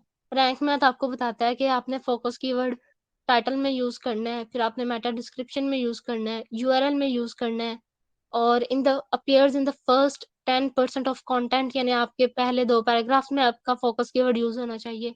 फिर आपके कंटेंट में भी यूज होना चाहिए, मतलब उसकी सारी जो तवज्जो है वो फोकस कीवर्ड की तरफ ही होती है। बेसिक एसईओ में मेनली वो फोकस कीवर्ड को ही कवर कर रहा था। उसके बाद होती है एडिशनल सेटिंग्स या एडिशनल एसईओ कह सकते हैं, जिसमें फोकस कीवर्ड को वो कवर करता है सब हेडिंग्स में, फिर इमेज के आल्ट टैग में या आल्ट टाइटल में, फिर वो कीवर्ड डेंसिटी को माइंड में रखता है। उसके बाद URL is 75 characters long, URL की लेंथ वो फोकस करता है उस पे। फिर उसके बाद एक्सटर्नल रिसोर्सेज पे फोकस करता है। मतलब एडिशनल एसईओ में जो जो पॉइंट्स वो फोकस करता है, इसमें वो सारे पॉइंट्स मेंशन है। डू फॉलो लिंक्स है, फिर आउटबाउंड लिंकिंग है, फिर आपने फोकस कीवर्ड यूज किया है पहले या नहीं किया। फिर इसका एक जो प्रो वर्जन है कंटेंट एआई, मतलब आप रैंक मैथ प्लगइन के जरिए एआई कंटेंट भी जनरेट कर सकते हैं। उसके बाद है कंटेंट रीड एबिलिटी, मतलब वो आपको बताएगा कि आपके कंटेंट में आपने table of content plugin use किया है या नहीं किया, आप शॉर्ट पैराग्राफ यूज कर रहे हैं या नहीं। शॉर्ट पैराग्राफ ये है कि इससे यूजर का जो एक रिदम है वो बरकरार रहता है, यूजर बोर नहीं होता पढ़ते पढ़ते।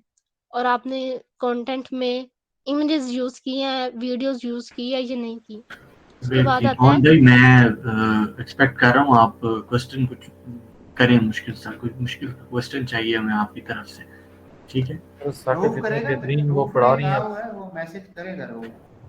जी जी जी जी, आपने भी करना है और शरियार जी, हरीबा वेटवर्ल्ड है। जी जी जी, बस जब हम अपनी ब्लॉग पोस्ट ऑप्टिमाइज कर रहे होते हैं, तो इन शॉर्ट ये जो आपको ये स्क्रीन स्लाइड शो हो रही है, रैंक मैथ प्लगइन हमारे ब्लॉग पोस्ट में ये सेटिंग्स करवाता है अपने मुताबिक। और यहाँ पे ये है हरीबा, कि ये अगर सदफ रैंक किधर है? मैथ, सदफ, सर मैंने मैसेज किया था लेकिन सीन नहीं किया सदफ ने अभी तक। ये आप सदफ के साथ कर रही थी ना प्रेजेंट? जी, मैंने उसको पहले ही मैसेज किया था लेकिन मेरे से बात नहीं हुई एक दफा भी। चल ठीक है, चलें कंटिन्यू करें। ये वो सारी सेटिंग्स है जो हमारी ब्लॉग ऑप्टिमाइजेशन में रैंक मैथ हमारी हेल्प करता है।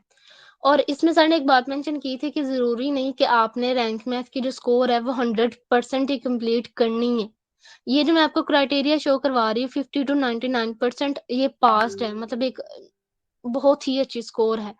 और 31 to 49 अगर आपकी आ रही है परसेंटेज, तो ये फेल्ड है। लेकिन हो सकता है ये फेल्ड और हो सकता है नहीं ये फेल्ड, क्योंकि मतलब हो सकता है बास केसेस में वो कहे क्या फोकस कीवर्ड ज्यादा यूज करें, जबकि वहां पे हमारी सेंस नहीं बन रही, नेचुरली वो फोकस कीवर्ड हम वहां पे एडजस्ट नहीं हो पा रहा वहां पे। तो उस केस में आपने सिर्फ इस पे नहीं रहना कि अगर मेरी 50% से नीचे आ रही है तो फिर मैंने लाजमी 50% से ऊपर अपने लेके जानी है। ये रैंक मैथ का क्राइटेरिया है। बाकी आपने हम सब ने अपनी सेंस भी यूज करनी है। Thank you. बेहतरीन। जबरदस्त। जी किसी का क्वेश्चन है तो वो नहीं, रैंक मैथ को क्यों फोकस किया गया है? वो ट्रेनिंग की वजह से किया गया है या हमारा इरादा है कि हम रैंक मैथ को लेके चलेंगे? नहीं सर, ट्रेनिंग की वजह से। अच्छा, ट्रेनिंग। वैसे मैम रैंक मैथ का एक बहुत बड़ा फ्लॉ है, उसके बारे में सोच लें। रैंक मैथ जी में सर। बग आ जाता है बग की वजह से अक्सर हमें पता भी नहीं होता, और हमारी वेबसाइट ये हुई है, प्रैक्टिकली लोगों के साथ हुआ है। रैंक मैथ बहुत अच्छा प्लगइन है, बहुत अच्छा एसईओ टूल है, लेकिन इसका सबसे बड़ा ड्रॉबैक यही है कि जब तक आप फिर उस बग को जाके अपडेट नहीं करते और फिक्स नहीं करते, आपकी वेबसाइट डी रैंक हो जाती है। फिर आपको जब पता चलता है, या तो आप रेगुलरली उसको विजिट करते रहें। तो इसके लिए जो सबसे अच्छा प्लगइन बताया गया है SEO all in one SEO, उस टाइम सबसे टॉप पे जा रहा है। बाकी ये ठीक है, आपने अच्छा इंशाल्लाह उसको भी कवर करेंगे। उसको भी कवर करें। इंशाल्लाह। रऊफ के क्वेश्चन से, रऊफ कर लो क्वेश्चन। ये इबा मैम ने भी हाथ रेस किया हुआ है। बने भी किया हुआ है। अस्सलाम वालेकुम। वालेकुम सलाम। मुझे फॉलो लिंक और डू फॉलो लिंक और जो है ना नो फॉलो लिंक के बारे में बता देता रहा। डू फॉलो लिंक मैम वो होता है जिसमें आप अपने अपने जो कंटेंट होता है उसका जो जूस होता है वो पास कर रही होती है आगे, आपका भी है ना एंडोर्समेंट जा रही होती है। नो फॉलो लिंक भी जरूरी होते हैं डू फॉलो की तरह, बस ये होता है कि आपके कंटेंट का जूस जो है वो आगे पास नहीं आ रहा होता।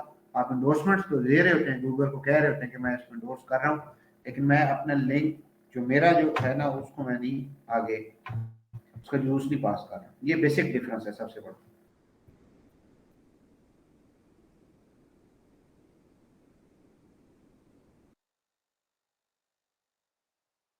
और डू फॉलो की तरह नो फॉलो भी जरूरी है, क्योंकि आपकी हर चीज जेन्युइन नजर आनी चाहिए। आप गैर जरूरी डू फॉलो लिंक्स ले लें तो वो भी नेगेटिव में जाती है। जितना डू फॉलो लिंक जरूरी है उतने ही नो फॉलो लिंक, इसका बिल्कुल बैलेंस होना चाहिए स्ट्रक्चर आपके वेबसाइट पे। आपको डू फॉलो लिंक्स भी जरूरी होते हैं और नो फॉलो लिंक्स भी आपके लिए जरूरी है। अच्छा ये नौशीन मैम है, ये हाथ रेस किया हुआ क्वेश्चन है तो। जी अस्सलाम वालेकुम। जी वालेकुम सलाम। वो एक्चुअली जब यूआरएल पे आप लोग कुछ डिस्कस कर रहे थे मैक्रो और माइक्रो नीच का, वो मुझे सही से क्लियर नहीं हुआ, अगर कोई दोबारा मुझे बता दें। मैम वो बात क्यों हुई थी कि चलें उसमें ये बात हो रही थी कि मैंने पूछा कि जो आर्टिकल्स अगर 100 से ज़्यादा हो जाए तो उसके ऊपर हम कैटेगरीज बनाएंगे कि नहीं। वो कैटेगरीज आपको पता है ऊपर जो लिंक हम लगाते हैं उसके साथ आती हैं कैटेगरीज, और उसके बाद हमारी नीच जो स्पेसिफिक पोस्ट का जो होता है वो हम करते हैं। तो हमें ये बताया गया है कि अगर आपके पास माइक्रो नीच है तो आप कैटेगरी का यूज़ नहीं करेंगे, अगर मैक्रो नीच है तब आप कैटेगरी का यूज़ करेंगे। तो चूँकि हम जो माइक्रो नीच को टारगेट कर रहे हैं तो कैटेगरीज का यूज़ हम लोग नहीं करेंगे। इस चीज़ पे बात हो रही थी। समझ आ गई? ठीक है। जी ठीक है। अच्छा वो जो मैक्रो नीच है उसमें हम कैटेगरी, उसके बाद जो मैक्रो नीच है में कैटेगरी होगी, माइक्रो में नहीं होगी। मैक्रो में कैटेगरी वही आप साइलो स्ट्रक्चर की तरफ जाएंगे ना, हर इसकी वो कैटेगरी बनाएंगे, वो साइलो स्ट्रक्चर बन जाएगा मैक्रो में। ठीक होगा। ठीक। अच्छा ये रऊफ भाई हैं जी। रऊफ भाई जी अस्सलाम वालेकुम जी, मुझे ये पूछना था एक तो कि ये कीवर्ड सॉरी कैनाबलाइजेशन, इसका मुझे कंसेप्ट नहीं समझ आया कि ये क्या चीज़ है। एक तो इसका बता दें ज़रा, फिर मैं एक दो और क्वेश्चन पूछता हूँ। रिपीट कर देंगे। कीवर्ड कैनाबलाइजेशन इसका कंसेप्ट ज़रा मुझे समझा दें। ये साकिब भाई इसका थोड़ा कोई रेलेवेंट आंसर आप दे सकें या ग्रुप में जी वो कैनाबलाइजेशन यही होती है कि अपना जो आपका कीवर्ड है ना, मेन कीवर्ड, उसकी आपने रिपीटिशन की हुई है बार बार बगैर तो उसकी क्या नाम है उधर आने की तुक भी नहीं बनती, और आपने किसी तरह से घुसेड़ा हुआ है बीच में, तो कीवर्ड कैनाबलाइज किया हुआ है आपने, ज़बरदस्ती उसको फिक्स किया हुआ है। ठीक है, सेंस ही नहीं बन रही उसकी आने की सेंटेंस में, लेकिन आप एवं ही रैंकिंग करने के लिए कीवर्ड उसके अंदर ठूसते जा रहे हैं, तो ये इसको कहते हैं कीवर्ड कैनिबलाइजेशन। ये पहले चल जाता था ना, अभी नहीं चलता, पहले करते थे लोग। अच्छा मेरा ख्याल है अब साकिब भाई, मुझे थोड़ा मिसकंसेप्ट है या फिर मुझे क्लियर नहीं हो रहा कि जहाँ तक मैं समझता हूँ कीवर्ड कैनिबलाइजेशन तो वो चीज़ होगी ना कि आप एक ही पैराग्राफ के अंदर दो किस्म के कीवर्ड्स को टारगेट कर रहे हैं जिनका इंटेंट सेम है, तो वो चीज़ कैनिबलाइजेशन में आ जाती है। जो आप बता रहे हैं वो स्टफिंग में आती है, वो बार बार जी रिपीटेशन जी स्टफिंग में आती है। कैनाबलाइजेशन एक अलग चीज है, उसमें आप इंटेंट देखते हैं, एक कीवर्ड जो है उसके साथ दूसरा भी कीवर्ड मौजूद है, दोनों का इंटेंट सेम हो जाता है, जिसमें कीवर्ड के लिए वो गूगल परेशान हो जाता है कि किस कीवर्ड को मैं रैंक करना है मैंने। ये चीज मेरा ख्याल है कैनाबलाइजेशन है। अगर मैं गलत हूँ तो मुझे काइंडली कोई अच्छा और भाई रऊफ, सही कर दे। उसमें दूसरा कीवर्ड भी आप यूज कर सकते हैं, लेकिन अगर वो जेन्युइन वे में यूज जी हुआ है जी ना तो वो फैलो कीवर्ड के तौर पे वो कीवर्ड यूज हो सकता है। जी जी। कैनिबलाइजेशन तब होगी जब उसकी सेंस ही ना बनती हो और आपने जबरदस्ती घुसेड़ा हो ना, तो फिर वो आप फिर गलत है। वो एक स्टफिंग है, कीवर्ड के वो साथ, स्टफिंग है, हाँ, अगर वो एक हाँ कीवर्ड ठीक स्टफिंग है है। ओन भाई, मैं उनकी बात समझ गया। वो यही कह रहे हैं ना कि आप मतलब कि एक ही सिमिलर कीवर्ड जो आप ना एक ही कंटेंट ये में, मतलब एक ही साकिब, कंटेंट में ये डाल ठीक रहे कह हो। रहे हैं। ये जी जी मैंने मैं चैट के अंदर भी ये लिखा है कि कीवर्ड कैनिबलाइजेशन जो है, ये मैंने देखा है कि इसमें जो आइडेंटिटी और सिमिलर कीवर्ड्स होते हैं ना, उसको हमने बार बार यूज किया होता है अपने कंटेंट के अंदर, वेबसाइट में। जी जी। हाँ ठीक है राउत भाई, ये सिमिलर वर्ड्स है। मतलब ये कि एक ही वर्ड आप जैसे यूज किया इजी, आप नेक्स्ट लाइन पे आप उसी को दोबारा यूज कर रहे हैं, लाइक इजी का कोई सिनोनिम यूज कर रहे हैं, या मतलब उसी तरह के सेम कीवर्ड्स एक ही पैराग्राफ में या इस तरह यूज कर रहे हैं, कैनिबलाइजेशन में आता है। तो अच्छा हमारे मेरा पास मेरा एक आगे और है। क्वेश्चन भी है साकिब भाई। जी जी, अभी ना हमारी थोड़ी प्रेजेंटेशन रहती है ना, आप लैंड पे अच्छा कीजिएगा। चले, मैं एंड पे कर जी लूंगा, आप कर लें। जी जी। आप कर लें। जी जी। अभी हमारा मुकद्दस है जो हमें बताएंगी स्ट्रक्चर डाटा। वैसे तो आयशा ने बहुत थॉरोली हमें कवर किया है, तो सब कोई कवर कर गई है, लेकिन ये है कि इनकी प्रेजेंटेशन काफ़ी अच्छी बनी हुई है, तो लाजमी मैं इनको कहूँगा स्ट्रक्चर डाटा का हमें बता दें, और स्कीमा का तो आई होप सो आयशा ने एक्सप्लेन कर दिया। तो स्ट्रक्चर डाटा अपनी स्लाइड से एक्सप्लेन कर दें हमें मुकद्दस, आप कर लीजिए।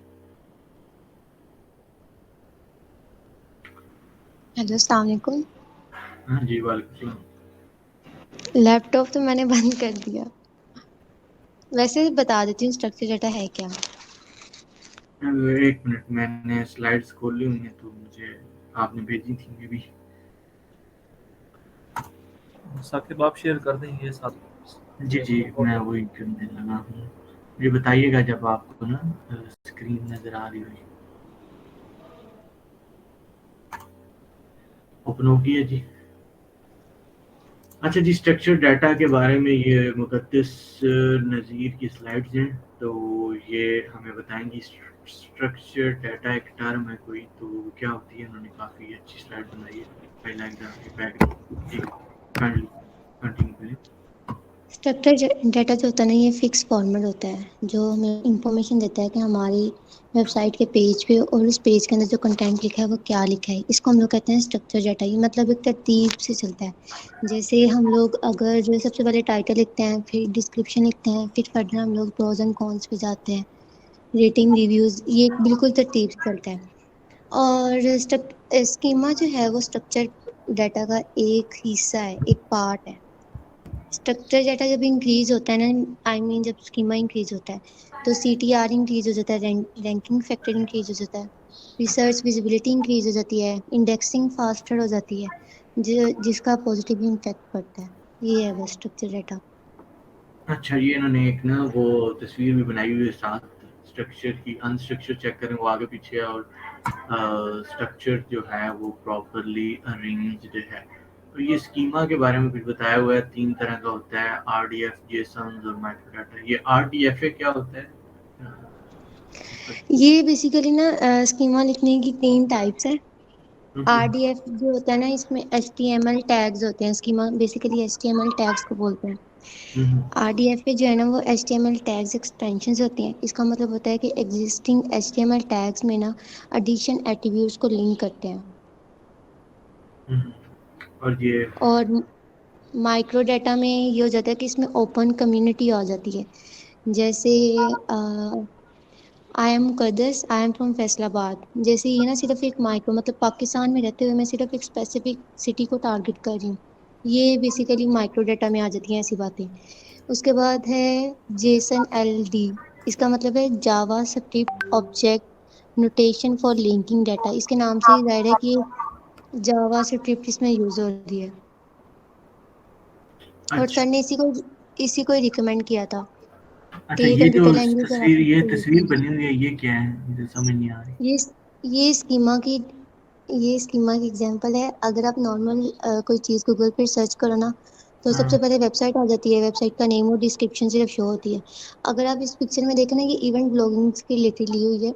जैसे इसमें जो स्कीमा यूज हुए हैं ना, यहाँ पे जैसे लिखा हुआ है संडे जैन 15। ये स्कीमा की एक टाइप है कि आपको इवेंट का बता रहे हैं कि इस डेट को है, दिन ये है और ये इवेंट है और ये लोकेशन है। अच्छा अच्छा, ये अच्छा ठीक है, सही हो गया। अगर अगर किसी प्रोडक्ट का स्कीमा यूज करेंगे तो यहाँ पे रेटिंग रिव्यू प्रोडक्ट की इमेज होगी।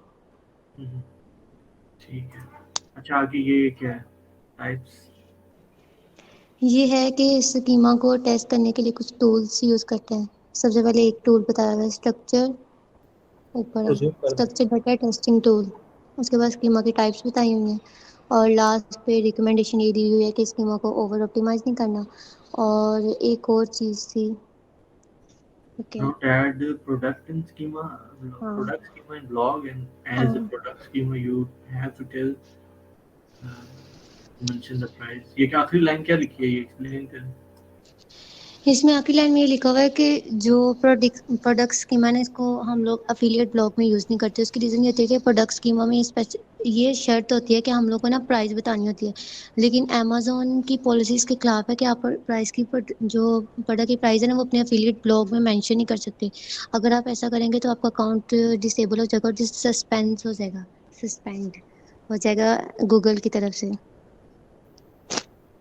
बेहतरीन, थैंक यू, वेरी वेलकम। अच्छे, राइट।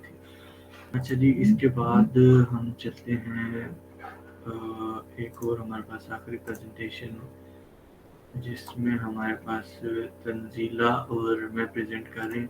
तंजीला हमें बताएंगी ये साइट मैप और इसके बारे में। जी तंजीला, आप हमें बताएं। तंजीला है हमारे उधर? तंजीला, अस्सलाम वालेकुम। हाँ जी तंजीला, आप हमें साइट मैप के बारे में बताएं। या sure, I am Tanzila from Lahore. तो टॉपिक है मेरी प्रेजेंटेशन का वो है साइट मैप एक्सएमएल। तो जैसा कि इसके नाम से ही जाहिर है कि हमारी वेबसाइट की मैप की बात हो रही है। और मैप हम क्यों यूज़ करते हैं कि जब भी कोई शख्स किसी मखसूस जगह पर आए उसके लिए मूव करना आसान हो जाए, उसको उस जगह को एक्सप्लोर करना आसान। तो एक्चुअली यही मेन मोटिव होता है। जब हम किसी साइट का एसईओ करते हैं तो हम साइट मैप क्रिएट करते हैं और उसे सबमिट करते हैं। यानी साइट मैप से ये पता चलता है कि कोई चीज़ हमारी वेबसाइट पे कहाँ पर पड़ी हुई है और कोई भी शख्स हमारी वेबसाइट पर आता है तो उसे स्क्रॉल करना आसान हो जाए। अब हमारी वेबसाइट पर 2 लोग आते हैं, मीन्स और ये दोनों ही हमारे लिए बहुत इंपॉर्टेंट होंगे। मीन्स हमारी वेबसाइट को फर्स्ट पर्सन है वो यानी क्रॉलर है। जी आप बोल रहे हैं। कोई सर्च इंजन कैसे काम करते हैं आप सबको पता है। पहले क्रॉलिंग होती है, फिर उसके बाद इंडेक्सिंग होती है। बात सुनिए, क्या नाम है हमारी वेबसाइट तंजीला? मुझे नहीं पता कैसे काम करता है, क्या होता है पहले? इसके मतलब सर्च इंजन जो है वो पहले क्रॉल करता है, फिर उसके बाद हमारी वो इंडेक्सिंग होती है, फिर हमारे वेब पेजेस को रैंक किया जाता है। तो अगर हम चाहते हैं कि क्रॉलर हमारी पूरी वेबसाइट को क्रॉल करे और उसके लिए हमें उससे प्रॉपर नेविगेशन देनी पड़ेगी, यानी वो स्टेप बाय स्टेप मूव करे और हमारे पेजेस को वो क्रॉल करता जाए। अब दूसरा जो पर्सन हमारी वेबसाइट पर आता है वो ऑडियंस है। और ये जो एसईओ की सारी गेम है वो हम क्यों कर रहे हैं, ऑडियंस को, विजिटर्स को अट्रैक्ट करने के लिए करते हैं ना। हम चाहेंगे कि हमारी ऑडियंस को हमारी वेबसाइट का कंप्लीट नेविगेशन मिले, यानी स्पेशली वो जगह जो हम चाहते हैं कि वो एक्सप्लोर करें। तो दोनों ही पर्सन के लिए, यानी क्रॉलर और ऑडियंस, हम इनके लिए साइट मैप क्रिएट करते हैं। यानी हमारी साइट पर जितने भी पेजेस हैं, ये हमारी वेबसाइट पर जितने भी यूआरएल्स हैं, इन सब की एक लिस्ट है कि हमारी वेबसाइट पर ये लिंक है, वो लिंक है। हमारी ऑडियंस के लिए और हमारी क्रॉलर के लिए नेविगेट करना बहुत ही आसान हो जाता है। सर्च इंजन्स और ऑडियंस को साइट मैप ये बताता है कि हमारी वेबसाइट पर कौन सा कंटेंट कहाँ पर पड़ा हुआ है। ये साइट मैप XML, इसका क्या मतलब होता है? XML XML और ये क्रिएट कहाँ से होगा साइट मैप, ये बताएं जरा। आपकी साइट मैप को हम गूगल सर्च कंसोल में जाके इसको क्रिएट सबमिट करते हैं और इसको रैंक मैप में जाके ही क्रिएट किया जाता है। लेकिन यार आपको पता है अगर ये चाहूंगी XML ये क्या होता है, मुझे बताना। ये साकिब भाई, XML जो है ना, ये एक लैंग्वेज है। XML लैंग्वेज एक तो यूज़ होती है, मैं एज एंड्रॉइड डेवलपर भी हूँ, तो वहाँ पे जो है ना वो डिज़ाइन बनाने के लिए यूज़ होती है। जो UI आपके सामने नज़र आता है ना, उसमें हम XML लैंग्वेज को यूज़ करते हैं। जिस तरह HTML वेबसाइट बनाते हुए यूज़ होती है उसका ढांचा तैयार करने के लिए, इस तरह XML यूज़ होती है वहाँ पे खूब उसका UI बनाने के लिए एंड्रॉयड में। यहाँ पे मेरे ख्याल में XML जो है वो इसीलिए यूज़ होती है, एक लैंग्वेज है, प्रोग्रामिंग लैंग्वेज है। और जो इधर जो मैम जो बता रही हैं, जिस तरह के वो कंपोनेंट्स को बताती है कि ये कंपोनेंट्स इधर पड़ा हुआ है, ये इधर पड़ा हुआ है, ये इधर पड़ा हुआ है, इस तरह। शेयर मैं एक चीज क्लियर करना चाहूंगी कि जो साइट मैप है इसकी दो काइंड्स है, यानी कि साइट मैप XML है, ये क्रॉलर के लिए है, और साइट मैप HTML हम ये ऑडियंस के लिए क्रिएट करते हैं। वो बहुत बड़ी वेबसाइट्स होती हैं जिनकी काफ़ी ज़्यादा पेजेस होते हैं, इन पर बहुत ज़्यादा ट्रैफिक आता है, तो वो फिर अपने ऑडियंस को चाहते हैं कि उनका जो ऑडियंस है प्रॉपर्ली नेविगेट करे, तब हम साइट मैप HTML क्रिएट करते हैं ऑडियंस के लिए।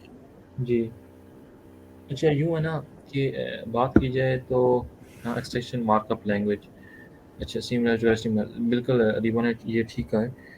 अच्छा यूँ है कि HTML की बात की जाए तो HTML ज़्यादातर लोग जो है वेब डेवलपमेंट में आप जानते हैं कि HTML लोग यूज़ करते हैं वेब डेवलपमेंट का ढांचा बनाने के लिए, वेबसाइट को तैयार स्टार्ट करने के लिए। जो वेबसाइट पे आपको नज़र ये सब कुछ नज़र आ रहा होता है, ये HTML बनता है, फिर CSS के ज़रिए इसकी डिज़ाइनिंग वगैरह होती है, और जावास्क्रिप्ट से इसका ब्रेन है किस्म की। अच्छा तो HTML में कन्वर्ट कर देते हैं ताकि जो डेवलपर्स हैं या जो बेसिक ऑडियंस है वो उसको उस चीज़ को यूज़ कर सके, उस चीज़ को फैच कर सके HTML के कोड्स को। और XML जहाँ तक मेरा ख्याल है कि XML जो है वो पीछे क्रॉलर वगैरह के लिए यूज़ होगी। डेफिनेटली XML क्रॉलर्स के लिए। XML क्रॉलर्स के लिए XML एक लैंग्वेज है, जिस तरह अभी मैम ने यहाँ पे चैट में भी लिख दिया है, एक बेसिकली लैंग्वेज है। और अपने जी एक्सटेंशन मार्कअप लैंग्वेज, ये अगर मैं अपनी बात करूँ तो मैं मोबाइल एप्लीकेशन बनाता था, तो वहाँ पे UI डिज़ाइंस के लिए इसको यूज़ किया जाता है। तो यहाँ पे भी क्रॉलर क्या पता जो है वो XML लैंग्वेज को ही यूटिलाइज करते हों, उसको समझते हों, तो इस हिसाब से फिर वो उसको XML में करते होंगे, जो है ना उस कोड को जनरेट करेंगे। ये डिपेंड करता है पीछे क्रॉलर क्या जो है ना बॉट क्या समझ रहे हैं। सही कुछ कवर अच्छा जी जी आगे कुछ तंजीला हो गया या कुछ रह गया? नहीं, नॉट्स यू प्रोसीड दिस प्रेजेंटेशन। अच्छा जी, एक मेरी टीम ने काफ़ी अच्छा प्रेजेंट किया, तो मेरे लिए उन्होंने ये छोटी सी चीज़ छोड़ दी थी, 404 पेज एरर जो आता है, ठीक है। जो आयशा ने तो एक हमारा बहुत ही वाइड कवर कर दिया, उसके बाद हम तो सारे टुकड़ों में कवर कर रहे थे। 404 पेज एरर आपकी वेबसाइट पे जो आ जाता है वो किस लिए आता है, ठीक है। आप सबको तो वैसे अमूमन पता ही होगा, तो वैसे क्यों आता है आपकी भाई आपकी वेबसाइट पे 404 पेज का एरर क्यों आता है, मुझे बताएं। अपना माइक ओपन कर लें। माइक ऑन करें होंगे। जी जी, मेरे ख्याल से जो पेज आपने खत्म कर दिए होते हैं या कैंसिल हो चुके होते हैं या डिलीट हो चुके होते हैं, जो मुझे अच्छा नॉर्मली जो पता है, या फिर किसी वजह से वो आपने उसको या कोई URL में मिस्टेक मिस्टेक होती है, तो उस वजह से URL मिस्टेक है या कोई इस तरह की कोई एरर होता है जिसकी वजह से आपका हो सकता है वो पेज आपकी वेबसाइट से डिलीट भी हो गया हो या आपने कर दिया हो, उसका जो एरर है। अच्छा इसमें ना बेसिकली आपने बात जो कवर कर ही दी, बस वही है कि जो भी मतलब वो पेज जो मतलब आपकी वेबसाइट पे एग्जिस्ट ही नहीं करता, ठीक है। सपोज अब मतलब एग्जांपल के तौर पे आपकी डोमेन है, डोमेन ले लेते हैं कोई भी ना, जैसे अब उन्होंने जैसे एग्जांपल दी हुई है बेस्ट फिशिंग रॉड ठीक है, .com के बाद आगे आप स्लैश लगा के कुछ ABC लिख देते हैं जो कि एग्जिस्ट ही नहीं करता, उसको मौजूद ही नहीं है, तो उस पे वो फिर ना, तो ये नॉट फाउंड पेज है, तो वो फिर 404 पेज ना वो एरर दे देता है। ठीक है, अब इस तरह इसलिए ये 404 का एरर आता है। ठीक है, वजह इसकी ये होती है कि वो पेज वो साइट एग्जिस्ट नहीं कर रही होती। अच्छा, जो दूसरी इसका इन्होंने इधर बताया हुआ था कि जो इन्होंने वैसे इधर रैंक मैथ यूज किया हुआ है ना, तो रैंक मैथ मतलब के प्लगइन के थ्रू ये इसको ना मॉनिटर कर रहे हैं, मतलब वर्डप्रेस पे जाके, तो उसके बाद ये क्या नाम है 404 मॉनिटर एक साइड पे कॉलम आता है, अभी तो मेरे पास नहीं है, तो उसमें ना ये जाके मैनेज करते हैं। ठीक है, अब इसमें जो मेन इसका बेनिफिट है ना, वो इन्होंने कहा है कि 404 जो भी मतलब गलती से कोई और चीज लिख देना, आपकी वेबसाइट टाइप कर रहा हो लेकिन आगे से कुछ और या वर्ड स्पेलिंग गलत लिख दे या कुछ और ऐड कर दे जो मतलब आपकी वेबसाइट को रिप्रेजेंट ना करता हो, तो आप उसे इस तरह करें कि रीडायरेक्ट मतलब करवा दें। लेकिन रीडायरेक्ट को मतलब रेलिवेंट पेजेस से रीडायरेक्ट करवाना है। ठीक है, तो उसका मतलब ये फायदा होगा कि रेलिवेंट जैसे जब आप रीडायरेक्ट कराएंगे तो वो आपके रैंकिंग जो है ना उसको भी, एक तो ये मैंने पॉइंट लिखा है, आपकी जो रैंकिंग इंप्रूव कर देगी सर्च रिजल्ट की। ठीक है, और दूसरी ये है कि एक जो यूजर एक्सपीरियंस है बेसिकली ना, ये वाली लाइन ना सारे पढ़ लें एक दफा, तो ये ना आपको समझ आ जाएगी जरा सही तरह। तो पढ़े जरा इसको, कोई बंदा इसको रीड आउट करे, तो कौन करेगा?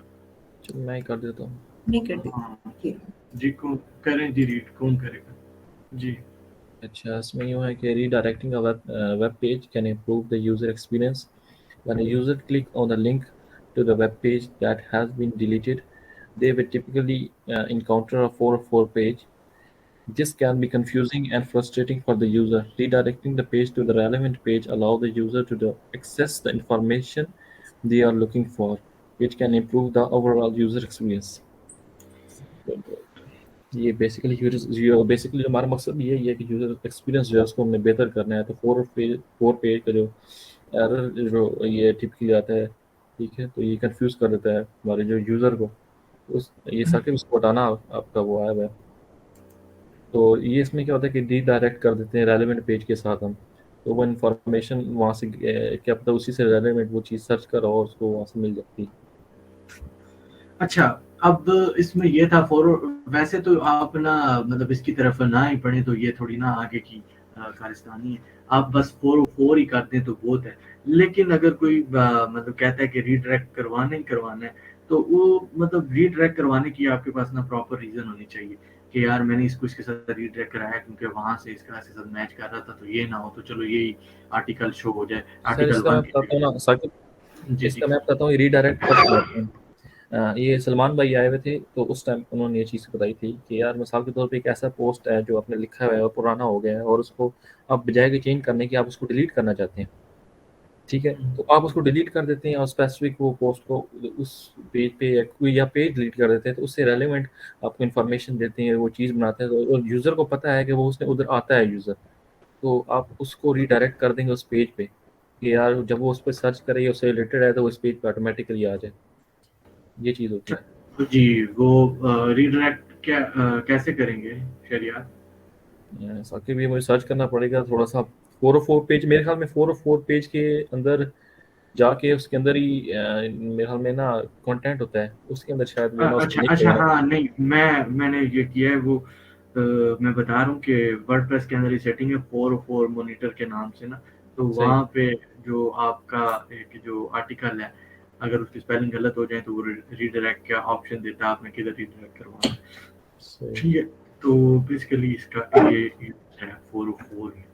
ठीक है, अब आपके जो भी सवालात हैं उनको राउत भाई अब आप पूछें सवालात, आप सारे हाथ खड़े करें जिन्होंने सवाल पूछना है। एक हाथ राउत भाई आप पहले पूछ लें, देन नौशीन की तरफ जाएंगे। जी अपना साकिब भाई, मेरा क्वेश्चन ये था कि ये जब हम लोग इमेजेस लगाते हैं अपनी वेबसाइट पे। तो ये है कि उसमें एक होती है फीचर्ड इमेजेस और एक तो मीडिया होता है सिंपल।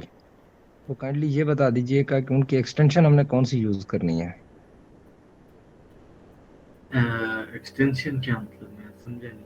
प्लगइन क्या है, प्लगइन कौन ये सा यूज? एक्सटेंशन होती है ना, जैसे नहीं नहीं, एक्सटेंशन एक्सटेंशन फाइल की, ये जो हम अपलोड करेंगे, कोई पिक्चर होगी, कोई इमेज होगा। तो एक तो होती है फीचर्ड इमेजेस, एक होती है सिंपल इमेजेस। जी जी जी तो ये जी। जो फीचर्ड इमेजेस होंगी, इनके लिए हम कौन सी एक्सटेंशन यूज करेंगे, किस मतलब फाइल एक्सटेंशन में होनी चाहिए हमारी।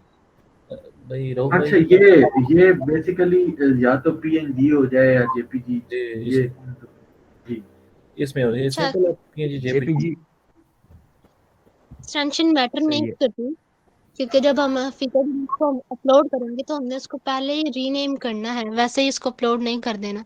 हमने हाँ उसको जी, उस नेम से रीनेम करना है जो हमारा मेन कीवर्ड होगा। बिल्कुल हाँ। बिल्कुल अच्छा, ये हाँ, ठीक ये है। चीज क्या नाम है, ऐड कर दूं मैं। गुड पॉइंट एडिशन रिबा ने किया शायद। इसमें ना ये पिक्चर ऑप्टिमाइजेशन में आ जाती है, क्या नाम है, जो भी आपकी पिक्चर का नाम है जी ना, मैं सबसे इसीलिए पहले पूछ रहा हूँ। पिक्चर। जी जी जी जी जी। जी, अब पिक्चर एक या तो पीएनजी में कर लें या उसमें कर लें, जेपीजी में। ठीक है, ये इन दोनों में और कर लें। फीचर्ड और इमेजेस। दूसरा जी इसके अंदर यूं होता है, आपको बता दूं, ये बात लगी हुई है। जब आप पिक्चर आप अपलोड करते हैं ना, तो वर्डप्रेस के अंदर राइट साइड पे अगर किसी ने किया है तो खैर मैं बता दूंगा कल इस चीज़ के बारे में। राइट साइड पे बार आता है, उसमें आता है टेक्स्ट, उसके अंदर टैग्स का ऑप्शन आता है। हिशाम सर ये भी बोलते हैं, हिशाम सर ने काफ़ी बार बोला, टैग्स का ऑप्शन जी आता है। उसके अंदर जी आपने जी। स्पेसिफिक उससे रिलेटेड टैग, पहले तो रिबा मैम ने जो बात की वो पहले मैं करता था कि वीडियो को जो पिक्चर है उसको रीनेम करना है। रीनेम के बाद जी उसको ऑल टैग्स जो होते हैं आल वो, टैग, जी जी, ऑल टैग बिल्कुल आल बिल्कुल बिल्कुल, टैग, आल टैग। वो टैग्स आपने इसके आप अंदर आल लेने। टैग का दूसरी मतलब एक ये और होता है चीज़, कि जो साथ जो भी आपका कीवर्ड है ना शायद यार, आर्ट टैग का मतलब ये जी होता है जी कि उससे रेलिवेंट या उससे रेलेवेंट, अल्टरनेटिव, अल्टरनेटिव क्या नाम है ना, आर्ट मतलब अल्टरनेटिव उसका होता है, अल्टरनेटिव जी जी टैग। इसी तरह। ठीक है, तो जैसे आपका अब मतलब जो भी कीवर्ड है उसके थोड़ा बहुत मिलता जुलता अल्टरनेटिव वो लिख के अपना कीवर्ड उसमें एक दो लॉन्ग टेल हम्म, कीवर्ड बना दो या कुछ इस तरह ताकि कर दो बॉट को ये समझ आर्ट। लगे उस चीज़ की। और जी वर्डप्रेस आपको इतना मतलब कि मैं कहूँ कि इतना मज़ा है उस चीज़ पे काम करने का कि उसको ना सिर्फ आपको टैग की ऑप्शन देगा जब आप अपलोड करेंगे वर्डप्रेस के CMS के अंदर, उस टाइम की बात कर रहा हूँ, साथ उसको डिस्क्रिप्शन का ऑप्शन देता है। आपने उसके अंदर डिस्क्रिप्शन भी लिखनी होती है। ठीक है, टैग्स भी बॉट के लिए लिखनी होती है और दूसरा डिस्क्रिप्शन भी आपको लिखनी होती है। तो ये चीज़ SEO वालों के लिए भी खैर करेंगे हम ही, लेकिन ये है कि ये काम की चीज़ है। ये जो है ना, ये जो आपकी और पिक्चर ऑप्टिमाइजेशन में आएगी आपकी ये। और अपना साकिब भाई, परमालिंक्स को डिफाइन किसी ने नहीं किया। काइंडली परमालिंक्स के बारे में थोड़ा सा अगर है आइडिया तो वो भी एक्सप्लेन कर दें। जी जी, मैंने परमालिंक्स कहीं पढ़ा था लेकिन अभी मेरे परमालिंक्स मेरे ध्यान भाई रोहू भाई यूं है ना, परमालिंक्स के अंदर अगर मैं थोड़ा सा इसमें बताऊं आपको, परमालिंक्स के अंदर हमने जो ईयर है ब्लॉग के अंदर स्पेशली वो हमने नहीं लगाना। ठीक है, ये हमें स्पेशली जो देंगे एसईओ वाले में, तो परमालिंक्स के अंदर कोशिश करनी है वो नहीं लगाना। परमालिंक के अंदर क्या होगा, आपका स्पेसिफिक आपकी वेबसाइट का नाम और आपका स्पेसिफिक ब्लॉग, या जो ये हमें देंगे ब्लॉग के अंदर जो कीवर्ड बना के देंगे ऑन बाई कंटेंट, वो स्पेसिफिक हम उसको लगाएंगे। टाइटल होगा हमारा, टाइटल ही ज़्यादातर वो होता है, उसको लगाते हैं हम परमानेंस के अंदर। और ईयर का आपने कभी भी नहीं लगाना, ईयर डेट वगैरह इस तरह की चीज़ नहीं होनी चाहिए। नहीं तो वो कहते हैं ना शाम सर की, क्या कौन सी साइट है साकिब, नाम मुझे भूल वो गया उसका, बीइंग गुरु, बीइंग बीइंग गुरु, गुरु। बीइंग गुरु वाला जो है ना सीन हो जाएगा फिर, हम्म, इसके अंदर थोड़ा सा करना है। सही है, रहता ये फैल जाएगा। परमानेंस, बिल्कुल बिल्कुल। और रायता वो उदलाद है, वो नहीं है। रायता के बाद ये है कि रायता उन्होंने इस तरह फैलाया कि उन्होंने एक नीच पे नहीं रखा, उन बिटकॉइन सही हर चीज़ सही की बात सही करते हैं, सही। वो रायता मिक्स और है। कर दिया, मिक्स कर हाँ दिया था, ठीक हाँ, हो गया। रायता और है, वो रायता और है, ये परमानेंस गलत चीज़ है। मतलब कि क्रॉलर को उस टाइम तो पता लगा कि ये न्यू है, लेकिन टाइम से जब आगे जाएगा, क्या पता मंथ या साल के बाद, तो वो कवर हो जाएगा। वो क्रॉलर कहेगा ये तो पुरानी चीज़, हम खुद उतार होगा बंदा, तो ये इसको कवर करना होगा थोड़ा सा। ठीक हो गया। और मेटा डिस्क्रिप्शन की जो है ना, लेंथ हमने कितनी रखनी है। मेथड इस ये एसईओ वाले बताएंगे कि मेथड कितनी रखें। 160 होती है। सही, सॉरी, 160 जी 160 वर्ड्स। 150 150 नहीं 160। सही। 160 अगर एक्सीड एक्सीड कर गया तो तो वो ये होता है कि अगर कुछ मतलब आपकी स्पॉन्सरशिप नहीं होती, जैसे आपके वेब पे तो सपोर्ट कर रही है लेकिन वो मोबाइल फ्रेंडलीनेस नहीं होती, तो मतलब यही एस्टिमेट यही है कि 160 होनी चाहिए। जी thank you very much. Thank you. अच्छा, ये इतनी वो छोटी-छोटी चीज़ें हैं ना, तो ये कई दफ़ा याद नहीं रहती, लेकिन काफ़ी हमारे होनहार स्टूडेंट्स हैं, फातिमा शिराज जैसे, जो चीज़ें याद रखती हैं और काफ़ी अच्छा लेके चल रहे हैं। अच्छा जी, हमारा क्वेश्चन थोड़ा-सा आगे लेके बढ़ेंगे। नौशीन जमशेद का क्वेश्चन है कुछ। जी नौशीन, क्या कहना चाहेंगी आप? जी, मेरा ये क्वेश्चन था साकिब कि जैसे आपने कहा कि अमेज़न जो है वो अलाउ नहीं करता कि हम अपने ब्लॉग पे उसकी प्राइस शो करें प्रोडक्ट की, तो ये सिर्फ अमेज़न की पॉलिसी है या अगर किसी और का भी हम एफिलिएट लिंक देते हैं तो ये सबकी पॉलिसी है प्राइस देनी उसकी? हाँ, वो लिंक जो आपने शो करना है उस पे लिखा होगा क्लिक हियर टू, मतलब लिंक टू द प्रोडक्ट, मतलब उस प्रोडक्ट का खाली लिंक जो है वो एक बटन के तौर पे दिया हुआ होगा, उस पे वो लिंक करेगा, वो फिर खुद ही चला जाएगा अमेज़न पे, उधर प्राइस क्या नाम है उसको मिल जाएगी। हाँ, ये प्राइस वाला नहीं आपने शो करना अपने ये पे। थोड़ा-सा ना इसमें एथिकल भी लगता है ना। आप देखें ये यूज़र इंटरफ़ेस की या यूज़र इंटरेस्ट किस तरह बिल्ड होगा। अभी मैं आपको बताता हूँ। आपने आपने मिसाल के तौर पर लिखा जी ये लैपटॉप है ₹15,000 ऐसे या डॉलर में बात करें $9,000। अच्छा, वो बंदा जब $9,000 पे क्लिक करता है, आगे चाहे अमेज़न हो चाहे कोई और स्टोर हो, स्टोर के ऊपर फिर कीमत लिखी हुई आएगी। वो कहेगा यार ये मुझे कीमतें दिखा के ये जो ये बातें कर रहे हैं। इसलिए कोशिश होती है कि डायरेक्ट लेके जाएँ, फिर वहाँ से चीज़ें वो पढ़ेगा, रिव्यूज़ देखेगा और वो खरीदेगा। ठीक है? ठीक है, जगह-जगह फिर कीमत नहीं लगाई जाती। ठीक ठीक, ये थैंक यू। थोड़ा-सा अमेज़न के लिए भी बेहतर होता है कि वो हमें हमारी कीमत देखे फिर आगे देखे, तो उसपे भी वो फ़र्क पड़ता है ना। तो इस वजह से वो कहते हैं, बाकी बाकी भी देखा जाए तो ये यूज़र पॉइंट ऑफ व्यू से बेहतर नहीं है। ठीक है, थैंक यू। सही। फातिमा मैम है। जी सैमसंग। वालेकुम सलाम। जी जी सर, मेरा ये क्वेश्चन था कि एक ये रैंकिंग से रिलेटेड था। अगर हमारा कंटेंट बहुत ओल्ड हो गया है और हम इसको रिप्लेस करना चाह रहे हैं या उसको नहीं, उसका एक जो रैंकिंग आई है उस पे तो बहुत अच्छी है, तो हमें इसको रीडायरेक्ट करना चाहिए या हमें इसको डिलीट कर देना चाहिए, या उसमें हम थोड़ा सा चेंज करेंगे, तो इसमें थोड़ा सा मुझे बता दें। Very good question. कौन भाई, आप बताएं ना, कंटेंट राइटर, कि क्या करना चाहिए हमें? वो ओल्ड कंटेंट डिलीट करके नया लिखना चाहिए या उसी को अपडेट कर देना चाहिए? ये बताएं। मतलब अगर अपडेट हो सकता है तो उसको अपडेट करना चाहिए, हो क्योंकि अपडेट जाएगा। तो रेगुलर बेसिस पे होता है, हो जाएगा। रेगुलर बेसिस पे अपडेट होना चाहिए। सर इसका यूँ होगा कि अपडेट हो जाएगा। ऑन भी बिल्कुल ठीक कह रहे हैं। बिल्कुल अपडेट करना चाहिए, इसका क्यों हम नया लिखें? इसका मैं आपको अच्छा, ये बताता हूँ। अपडेट कैसे होगा उन भाई? हमने मतलब 2 पैराग्राफ लिखे हैं, तो तीसरा पैराग्राफ हम दोबारा से लिखेंगे मिटा के, इस तरह अपडेट करेंगे या कैसे अपडेट उसको करेंगे? उसको उसको ऐड ऑन कर देंगे ना उसके अंदर, या उसके जो इन्फॉर्मेशन कोई अगर उसमें फैक्ट्स एंड फिगर्स हैं तो वो हम इस तरह लेटेस्ट डाल देंगे, या यूँ है लेटेस्ट ना, डाल देंगे। अभी हाँ लेटेस्ट डाल देंगे। अभी मिसाल के तौर पर यूँ है कि मोबाइल बेस्ट मोबाइल इन 2022 या फलाना आपने बताया हुआ स्पेशल वीक, अभी अगला साल आ गया तो आप जाहिर सी बात है उसको अपडेट करना है या चेंज करना है, तो उसको हम चेंज कर देंगे कि हाँ, ये चेंज करें, ये चेंज करना होता है। तो उसको बताना होता है कि यार इसके लिए ये चीज़ बेहतर है। उस ये मैम जिसने भी क्वेश्चन पूछा, सोच से मुझे नाम नहीं याद, लेकिन इसीलिए हम कहते हैं कि यार परमानेंट के अंदर हमारा उसका जो ईयर मेंशन ना हो, या टाइटल के अंदर भी ईयर कोशिश करते हैं ना हो, लेकिन हो तो फिर हम उसको अपडेट कर देते हैं। ठीक है, ताकि अच्छा नहीं, अदर देन ईयर और मंथ के अलावा जो बात हो रही उसके थी, अंदर जो भी नीचे से अपडेट हो जाता है, नीचे से अपडेट हो जाएगा। जो कंटेंट लिखा हुआ, मतलब जी जो जी चीजें लिखी हुई, जो इन्फॉर्मेशन लिखी हुई है, वो फिर हम रीराइट करेंगे या मतलब पूरा ही चेंज कर देंगे? सर, मटेरियल जो है ना वो सलमान भाई ठीक करें।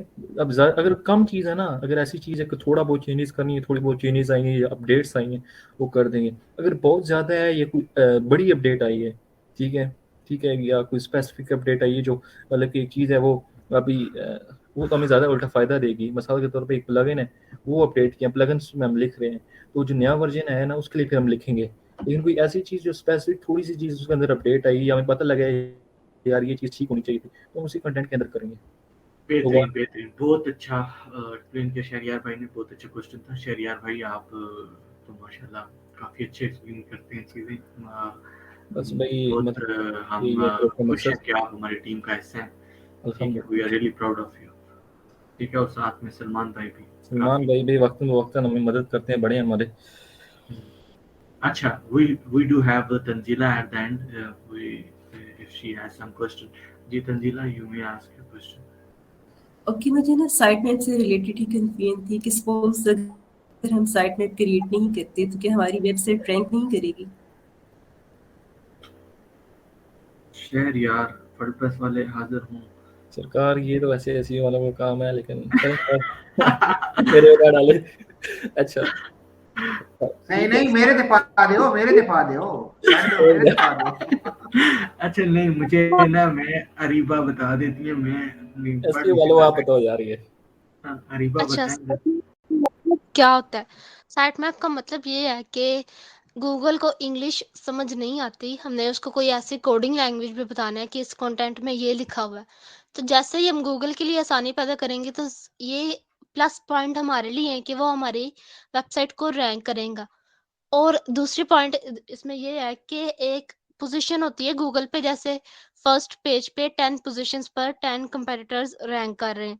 तो अगर आपने कोई ऐसी निश चूज की है जिसमें किसी भी कंपेटिटर ने साइट मैप यूज नहीं किया हुआ, तो एक पोजीशन होती है स्निपेट पोजीशन या जीरो पोजीशन, जो फर्स्ट पोजीशन से भी ऊपर होती है, स्निपेट या जीरो पोजीशन। जब आप स्कीमा यूज करते हैं या साइट मैप यूज करते हैं तो फिर गूगल आपको स्निपेट या जीरो पोजीशन में रैंक करता है, और जो यूजर आएगा वो सबसे पहले आपकी ही वेबसाइट पे क्लिक करेगा। भाई बेहतरीन यार, ये मैम ये मैं पहली बार सुन रहा था। वैसे स्निपेट पोजीशन भी इसके अंदर होती है, तो जबरदस्त, वाकई बेहतरीन आपने। बेहतरीन अरीबा, बहुत ही आपने ये अच्छा, ये लोग आप मुझे बताएं, इसका मुझे आइडिया नहीं है, शायद वो भी मुझे भी नहीं समझ। अच्छा, हमारे पास ना कामरान भाई हैं। कामरान भाई से हम पूछना चाहेंगे यही क्वेश्चन। आप तंजीला काइंडली कामरान भाई से पूछें दोबारा जरा एक दफा। जी, क्या क्वेश्चन था आपका तंजीला? क्वेश्चन मेरा ये था कि सपोज हम साइट मैप क्रिएट नहीं करते हैं तो क्या इस सूरत में है कि हमने साइट मैप क्रिएट नहीं किया, सबमिट नहीं किया, तो क्या हमारी वेबसाइट रैंक नहीं करेगी? जी कामरान भाई, इसका काइंडली जवाब दीजिएगा। जी भाई, साइट मैप क्रिएट करना लाजमी होता है, क्योंकि गूगल को बताना पड़ता है कि ये हमारी साइट है, इसे चेक करो। क्या है ये साइट मैप कामरान भाई, बता साइट मैप ये है कि हमारी ये साइट है, इसमें टोटल पोस्ट ये है, ये पेजेस बने हैं, ये पोस्ट हैं, और गूगल को बताते हैं कि ये पोस्ट इस जगह पे होगी, ये पोस्ट इस कैटेगरी में होगी, ताकि वो गूगल आके उस हिसाब से चेक करें हमारी साइट। तो कमरान भाई इसको अपलोड किस तरह करते हैं, किस तरह गूगल को बताया भाई? साइट मैप तो हम जनरेट कर लिया, वो तो एक है वेबसाइट, वहाँ से जनरेट हो जाता है। गूगल सर्च कंसोल में जाके ना, वहाँ पे एक ऑप्शन होता है, साइट आपकी पहले ऐड होगी वहाँ पे गूगल सर्च कंसोल में। जो साइट मैप आपने क्रिएट किया है वो आप वही वहाँ जाके आपने पोर्ट करना है, सिर्फ अपलोड करना है। हाँ बस, लेकिन कोई ये क्या इस पे वर्डप्रेस पे सेटिंग होती है इसकी? हाँ, वर्डप्रेस में सेट योस्ट ऐसे प्लगइन इंस्टॉल करना पड़ता है, उधर सेटिंग होती है। अच्छा, तो फिर हम क्या मतलब उस पे आर्टिकल अपलोड करते हैं उसके थ्रू, या क्या? ये मतलब समझ नहीं आई। नहीं भाई, पहले तो साइट सेटअप पूरी होगी ना, पहले साइट पूरी बनेगी, आर्टिकल पब्लिश होंगे, कैटेगरी बनेगी, फिर आप साइट मैप बनाएंगे ना, ऐसे कैसे? तो कमरान भाई, जब ये आपकी क्रॉल हो जाएगी वेबसाइट एक बार, मतलब कि आपके समझ आ जाएगी चीज़ की, हाँ ना, गूगल को बता दीजिए ना भाई, हम ये सब कुछ है हमारे पास। ठीक है, तो आप ये, अच्छा आप मुझे ये बताएं कि अब कितने के हमारे पास पोस्ट या आर्टिकल्स हो, इसके बाद हम साइट मैप जो जनरेट करके दें, क्या सजेस्ट करते हैं आप? कैटेगरी बनी हुई हो, 5+ आर्टिकल हो, तो 5-10, कैटेगरी, हाँ तकरीबन कंप्लीट की जो साइट की होती है सेटिंग। नहीं वो बात आपकी ठीक है, लेकिन यहाँ पे तो बोला गया हमें कि कैटेगरी अपनी माइक्रो में नहीं बनानी, तो आप कहते हैं कि 5-10 आर्टिकल्स हों उसके बाद हम बनाएं। हाँ ना, साइट मैप पहले कैसे बनेगा यार, ये मुझे समझ नहीं आ रहा। हाँ ये है कि होम पेज पर सिर्फ एक ही साइट मैप बनेगा, वो खाली साइट मिलेगी, इससे ये कुछ भी नहीं होगा उसमें तो। अच्छा चलें, साइट में ठीक। अच्छा अरीबा, आपने जो बताया एक दफा दोबारा बताएं, मैं वो लिख रहा था तो मेरे से मिस हो गया, दोबारा बताएं अरीबा। साइट मैप्स का बता रही थी, थोड़ा मिक्स कर दी, बताती। साइट मैप का मतलब है कि गूगल को हमने अपने जो पेजेस है ना, फॉर एग्जांपल अबाउट और नहीं क्या होम, एक मिनट, आपकी ना आवाज कट रही है या कम आ रही है। या अरीबा मैम बता भी देंगी ना, बाद में ग्रुप में भी लिख के ना इसको दे देंगे अपने चले elaborate। मैं हाँ, अब वॉइस सही आ मैसेज रही है। कर देती हूँ ग्रुप में आप बोल दें अगर अभी। क्लियर नहीं आ रही। अच्छा, जी। साइट मैप का ये है कि गूगल को हमने मैन्युअली अपने साइट मैप क्रिएट करके गूगल के सर्च कंसोल में वहां पे पुट करने होते हैं या उसको जमा करवाने होते हैं। साइट मैप ये होता है कि हमने अपने जितने भी पेजेस है ना वेबसाइट के, उसका साइट मैप क्रिएट करके गूगल को बताना है। फिर गूगल को ये फायदा होता है कि गूगल को बार बार हमारी वेबसाइट पर नहीं आना पड़ता कि इसकी वेबसाइट पर होम पेज है या अबाउट पेज है या कोई और पेज है या नहीं है। गूगल को, अगर मैं आपको थोड़ा सा वॉइस मैसेज करूँ तो हो सकता है मैं ज्यादा एक्सप्लेन कर सकूं, लेकिन फिर मैं कर देती हूँ अच्छा, कि नहीं मैं गूगल को हमने क्वेश्चनिंग कर एक ही, लेता हूँ थोड़ी सी। मुझे ये बताएं अच्छा, कि ये साइट मैप क्या है? कोडिंग, हम उसको कोडिंग के थ्रू बताते हैं? साइट मैप जो सर तनवीर का जो कोर्स है ना, उसमें सर ने रैंक मैथ प्लगइन के जरिए साइट मैप जनरेट किया था। साइट मैप आपकी किसी एक पोस्ट का भी हो सकता है और पूरी वेबसाइट का भी और किसी पेज का भी। साइट मैप जब आप जनरेट करते हैं तो आपके पास एक लिंक आ जाता है। वो लिंक आपने गूगल को सबमिट करवाना होता है कि ये मेरा लिंक है और ये मेरा होम पेज का लिंक है।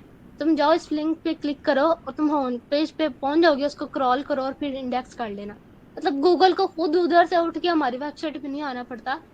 गूगल के सर्च कंसोल में जब हम साइट मैप का लिंक अपनी वेबसाइट का जो होम पेज का लिंक है वो सबमिट कर देते हैं, तो फिर गूगल सिर्फ उस लिंक पे क्लिक करता है ना, हमारी वेबसाइट पे आ जाता है। ना कि वो हमारी वेबसाइट पे मैनुअली आके सारा ढूंढे कि हमारी ये वेबसाइट भी नई नई आई है और ठीक इसमें हो भी गया, कुछ ठीक हो कंटेंट गया। है। बेहतरीन, और बेहतरीन। अच्छा, अच्छा, और जो एक इसमें, स्निपेट, हाँ, ये आगे जो कुछ आप बता रही थी अच्छा, और ये जो करें। स्निपेट और स्कीमा का मैं कह रही थी कि मतलब अगर आपकी फॉर एग्जांपल हम अज्यूम कर लेते हैं कि आपकी निश है माउस, और माउस के क्या फीचर है कि जो उसका रोलर है वो अच्छा है और ये मतलब इसकी स्लाइडिंग बड़ी अच्छी है, ये फ्रिक्शन नहीं है इसमें, स्मूथ स्लाइडिंग है इसकी। जब आप इसके फीचर्स का फॉर एग्जांपल आप इसका स्कीमा जनरेट कर देते हैं, इसके फीचर्स में इसका रोल अच्छा है, इसके बटन्स अच्छे हैं, इसकी स्लाइडिंग अच्छी है, इसका आप एक स्कीमा जनरेट कर देते हैं। फिर गूगल को पता चल जाता है अच्छा ये माउस के बारे में बात कर रही है और इसके फीचर्स ये है। जैसे ही कोई यूजर सर्च करता है तो वो गूगल सबसे पहले आपका कंटेंट दिखा देता है उसे। अगर आपका क्वालिटी कंटेंट है तो आपका कंटेंट दिखा देता है। दूसरा, बेहतरीन, स्निपेड बेहतरीन। या जीरो पोजीशन ये होती है कि फॉर एग्जांपल अगर आपकी कोई ऐसी निश है जिसमें आपके कंपेटिटर ने, जो पहले 10 कंपेटिटर है, किसी ने भी स्कीमा जनरेट नहीं किया हुआ, प्रोडक्ट स्कीमा, फॉर एग्जांपल ये माउस की मैं बात करें तो किसी ने भी प्रोडक्ट स्कीमा जनरेट नहीं किया हुआ, आपने प्रोडक्ट स्कीमा जनरेट किया हुआ है, तो पहला आपका वो स्कीमा शो होगा। जैसे मुकद्दस ने वो बताया था कि ये इवेंट ब्लॉगिंग है, तो पहले वो स्कीमा शो होगा फिर आपकी वेबसाइट शो होगी।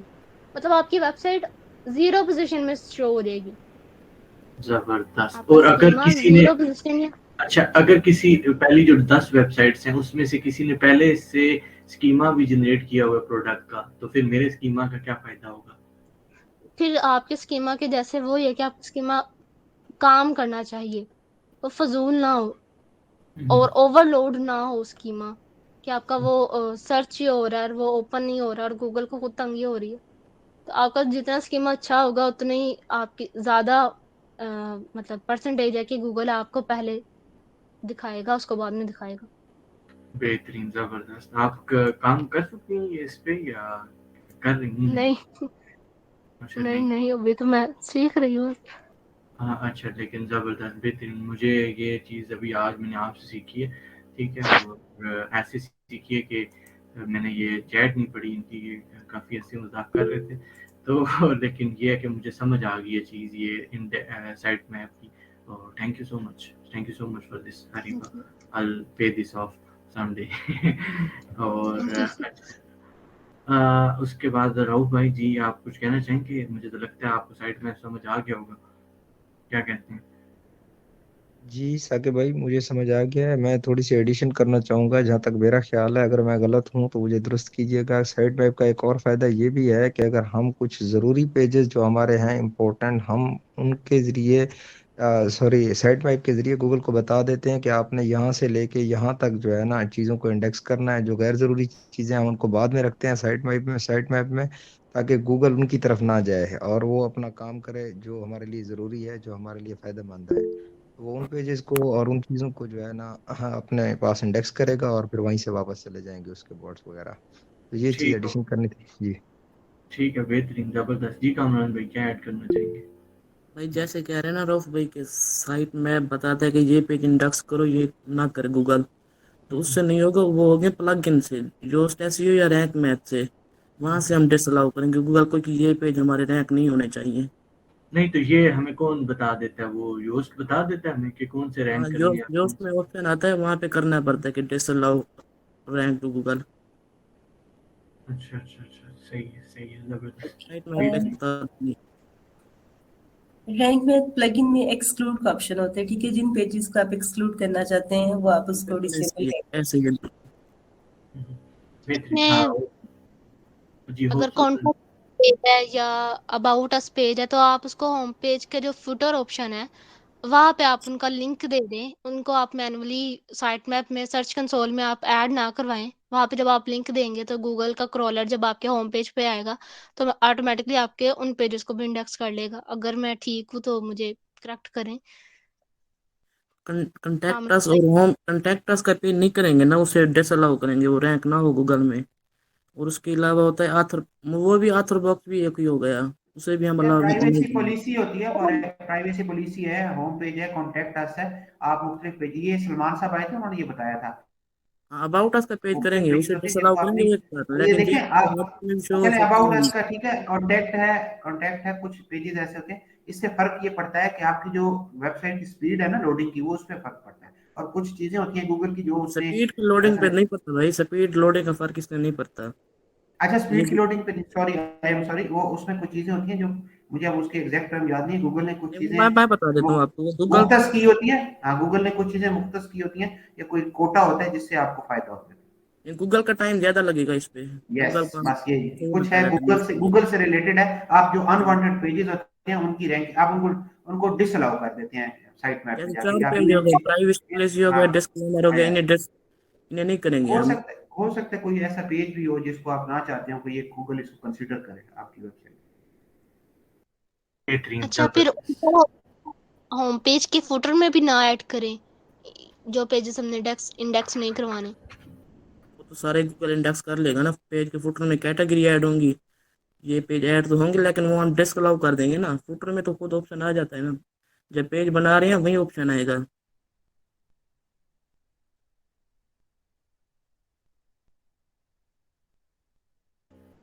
अच्छा, ओके जी, बहुत अच्छा फ्रूटफुल सेशन रहा।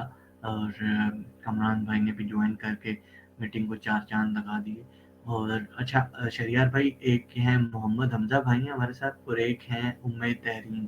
इन दोनों को ना आप या तो आप कर दें, क्या नाम है, हमजा भाई, और आप उम्मे तहरीम शरीर भाई को मैसेज कर दें, इनको ब्लॉगर आर्मी में आप ऐड कर दें। ये दो बंदे ना कंसिस्टेंट हैं, आ रहे हैं। ये भाई और दूसरी कौन है, उम्मीद तहरीम। उम्मे आप तहरीम है और मोहम्मद हमजा हैं, ठीक है। चलिए इनबॉक्स कर दें आप, ताकि आप पता दोनों लग जाए। शरियार भाई को इनबॉक्स पे मैसेज कर दें, अपना नाम और शहर का नाम। ये आपको ना, हम एक और ग्रुप है जिसमें हम सिर्फ बेहतरीन लोग रखते हैं, तो उनको ऐड कर देते हैं। तो अच्छा, उसके अलावा जी काफ़ी अच्छी प्रेजेंटेशन दी। एक मिनट कामरान भाई, कल शरियार भाई हमें आप थोड़ा ना वर्डप्रेस के बारे में बताएंगे कि कैसे होता है, कैसे। अब शुरू से बता दीजिएगा, बेसिक से, आप हमें नहीं पता। और आपने वर्डप्रेस हमने सीखनी है एफिलिएट मार्केटिंग को मद्देनजर रखते हुए, तो बिल्कुल उस लिहाज से बताना है, ठीक है। यार, इंशाल्लाह कल आपको ना यहाँ पे बैठे सिखा के जाएंगे सब। सही है, जबरदस्त, ये जबरदस्त, फिक्र नहीं करनी। अभी मेरी इमाम मैम से ही बात हो रही है, तो इंशाल्लाह कल आपको वो चीज़ का वक्त सबको करा, जिस तरह यकीन माने मैं आज की सेशन जो है ना आला आला से भी आला रहा है, क्योंकि जो ऑन पेज एसईओ जो है ना, मैं कहता हूँ कि मेरी बहुत अच्छी कवर हो गई है जी बेहतरीन। अभी ये हमने यकीन माने। वो किया है, क्या नाम है, क्या नाम है, अभी सिर्फ प्रैक्टिकल, सॉरी, थ्योरेटिकल बताया है। जब हम प्रैक्टिकल पे आएंगे तो आपको प्रैक्टिकल में भी मजीद। इंशाल्लाह साकिब भाई, ये जितने भी एसईओ वाले यहाँ बैठे हुए हैं हम आपके साथ हैं, क्योंकि आपका ये सब काम वर्क उसके ऊपर होना है। और ये चीज़ें हमारे प्रैक्टिकल हैं आप पे, लेकिन फिर भी ये हम दोनों इंशाल्लाह इकट्ठे कोलैबोरेट करना पड़ेगा और इंशाल्लाह यहाँ पे आप लोगों को कल मज़ा आएगा। और आज भी बेहतरीन हुआ है सबकी तरफ से, आप स्पेशली एसईओ का जो पूरा ग्रुप है आपका, और जिस तरह आप लोगों ने एलैबोरेट किया आज के दिन और टॉपिक वाइज आप लोग जिस तरह चले हैं, और एक बड़ा ग्रुप है आप लोगों का, बड़े ग्रुप को एक बड़े ग्रुप ने जिस हिसाब से चीज़ों को मैनेज किया है, तो it will very very fruitful for all of us, and thank you from my side and my team. Thank you Salman भाई, गुलदस्ते के लिए बहुत बहुत शुक्रिया। ठीक है, और अच्छा चलें जी, ज़बरदस्त। और हम इसी के साथ इजाज़त चाहेंगे। काफ़ी अच्छा, काफ़ी well done Ayesha and Areeba and other team members, आपने बहुत ही अच्छे क्वेश्चंस किए और बहुत ही अच्छा परफॉर्म किया। और दोबारा यही है कि हम team and as a team सबको सपोर्ट करना है, एक दूसरे को साथ लेके चलना है, तभी हम आगे ग्रो करेंगे जब हम एक दूसरे को सपोर्ट करेंगे। और कल हम सीखेंगे वर्डप्रेस, और इंशाल्लाह इसी तरह 1-2 हफ्ते ये जो है ना, आपको लग रहा होगा कि आप कैसे ही जा रहे हैं, लेकिन ये है कि ये बहुत अच्छी चीज़ें हैं, बहुत अच्छा कंटेंट है। अगर आप अभी कंज्यूम कर लेंगे ना, तो यकीन माने ये आपको आगे जाके बहुत काम देंगी चीज़ें। उसके बाद ऑन भाई आपकी बारी है, तो फिर हम वापस ऑफ पेज एसईओ पे आएंगे। ठीक है, हम इसको वाइंड अप करते हैं। काफ़ी अच्छा सेशन था, और मुझे तो साइट मैप का आज जो पता चला है इंशाल्लाह वो कभी नहीं भूलेगा। और आप लोग भी क्या नाम है सलमान भाई सही मूड में है। जी, सलमान भाई सही मूड में। इनको ना आपने कोई सही मतलब मुश्किल वाला कोई काम होता है ना, वो आपने सलमान भाई के एंड पे छोड़ देना। ठीक है, इसी के साथ हम जी संडे ऑफ है जी हर संडे ऑफ है, छुट्टियां हैं इधर, क्या नाम है। तो बाकी कुछ आप ऐड ऑन करना चाहते हैं शरिया तो कर दें। ठीक है, आज का सेशन बेहतरीन गुजरा यार बाकी। और पहले ये चीज़ रिपीट दोबारा कर देता हूँ कि आज एसईओ ऑन पेज हम सब ने सीख लिया अल्हम्दुलिल्लाह। ठीक है, एक यूट्यूब से जो सीखी थी वहाँ से सीखी थी, कोर्स तो चल रहा है हमारा, लेकिन जो यहाँ से सीखी है उससे ज़्यादा मज़ा आया। ठीक है, और अल्हम्दुलिल्लाह जो मकसद है नज़र आ रहा है, पूरा हो रहा है। और thank you to all of you, thank you to Saqib भाई and the group members, group A and B in SEO specially. So मज़ा आया। और इंशाल्लाह हम जब आप लोग एलेबोरेट करेंगे तो हमारी कोशिश ये होगी कि जो हम वर्डप्रेस सेलिब्रेट करें तो एक दिन में आपको सब प्रैक्टिकल भी साथ सब कुछ सिखा दें इंशाल्लाह। ठीक है, तो आपके लिए भी वो चीज़ इंशाल्लाह कवर हो। जिस तरह आप लोगों ने सिखाया हमें, इस तरह बेहतर हम कोशिश करेंगे आपको इससे बेहतर और प्रैक्टिकल हम आपको सब सिखा के जाएंगे इंशाल्लाह, वो भी इंशाल्लाह कवर हो जाएगा। ठीक है, ठीक। अच्छा जी, अब हमारी वेबसाइट से रैंक हो जाएंगी, आर्टिकल वगैरह लिख के हम डॉलर्स पे आ जाएंगे, तो इंशाल्लाह हम एक मीटअप भी रखेंगे जिसमें हम कुछ खाना पीना कर लेंगे इंशाल्लाह। तो जिसमें हम हमारे ये सारी टीम्स वगैरह आएंगी और एक जगह पे हम मीटअप रख लेंगे। ठीक है अल्लाह हाफिज़ रोहन भाई। Okay bye bye. अल्लाह हाफिज़। ठीक है ना, अल्लाह हाफिज़। ओके।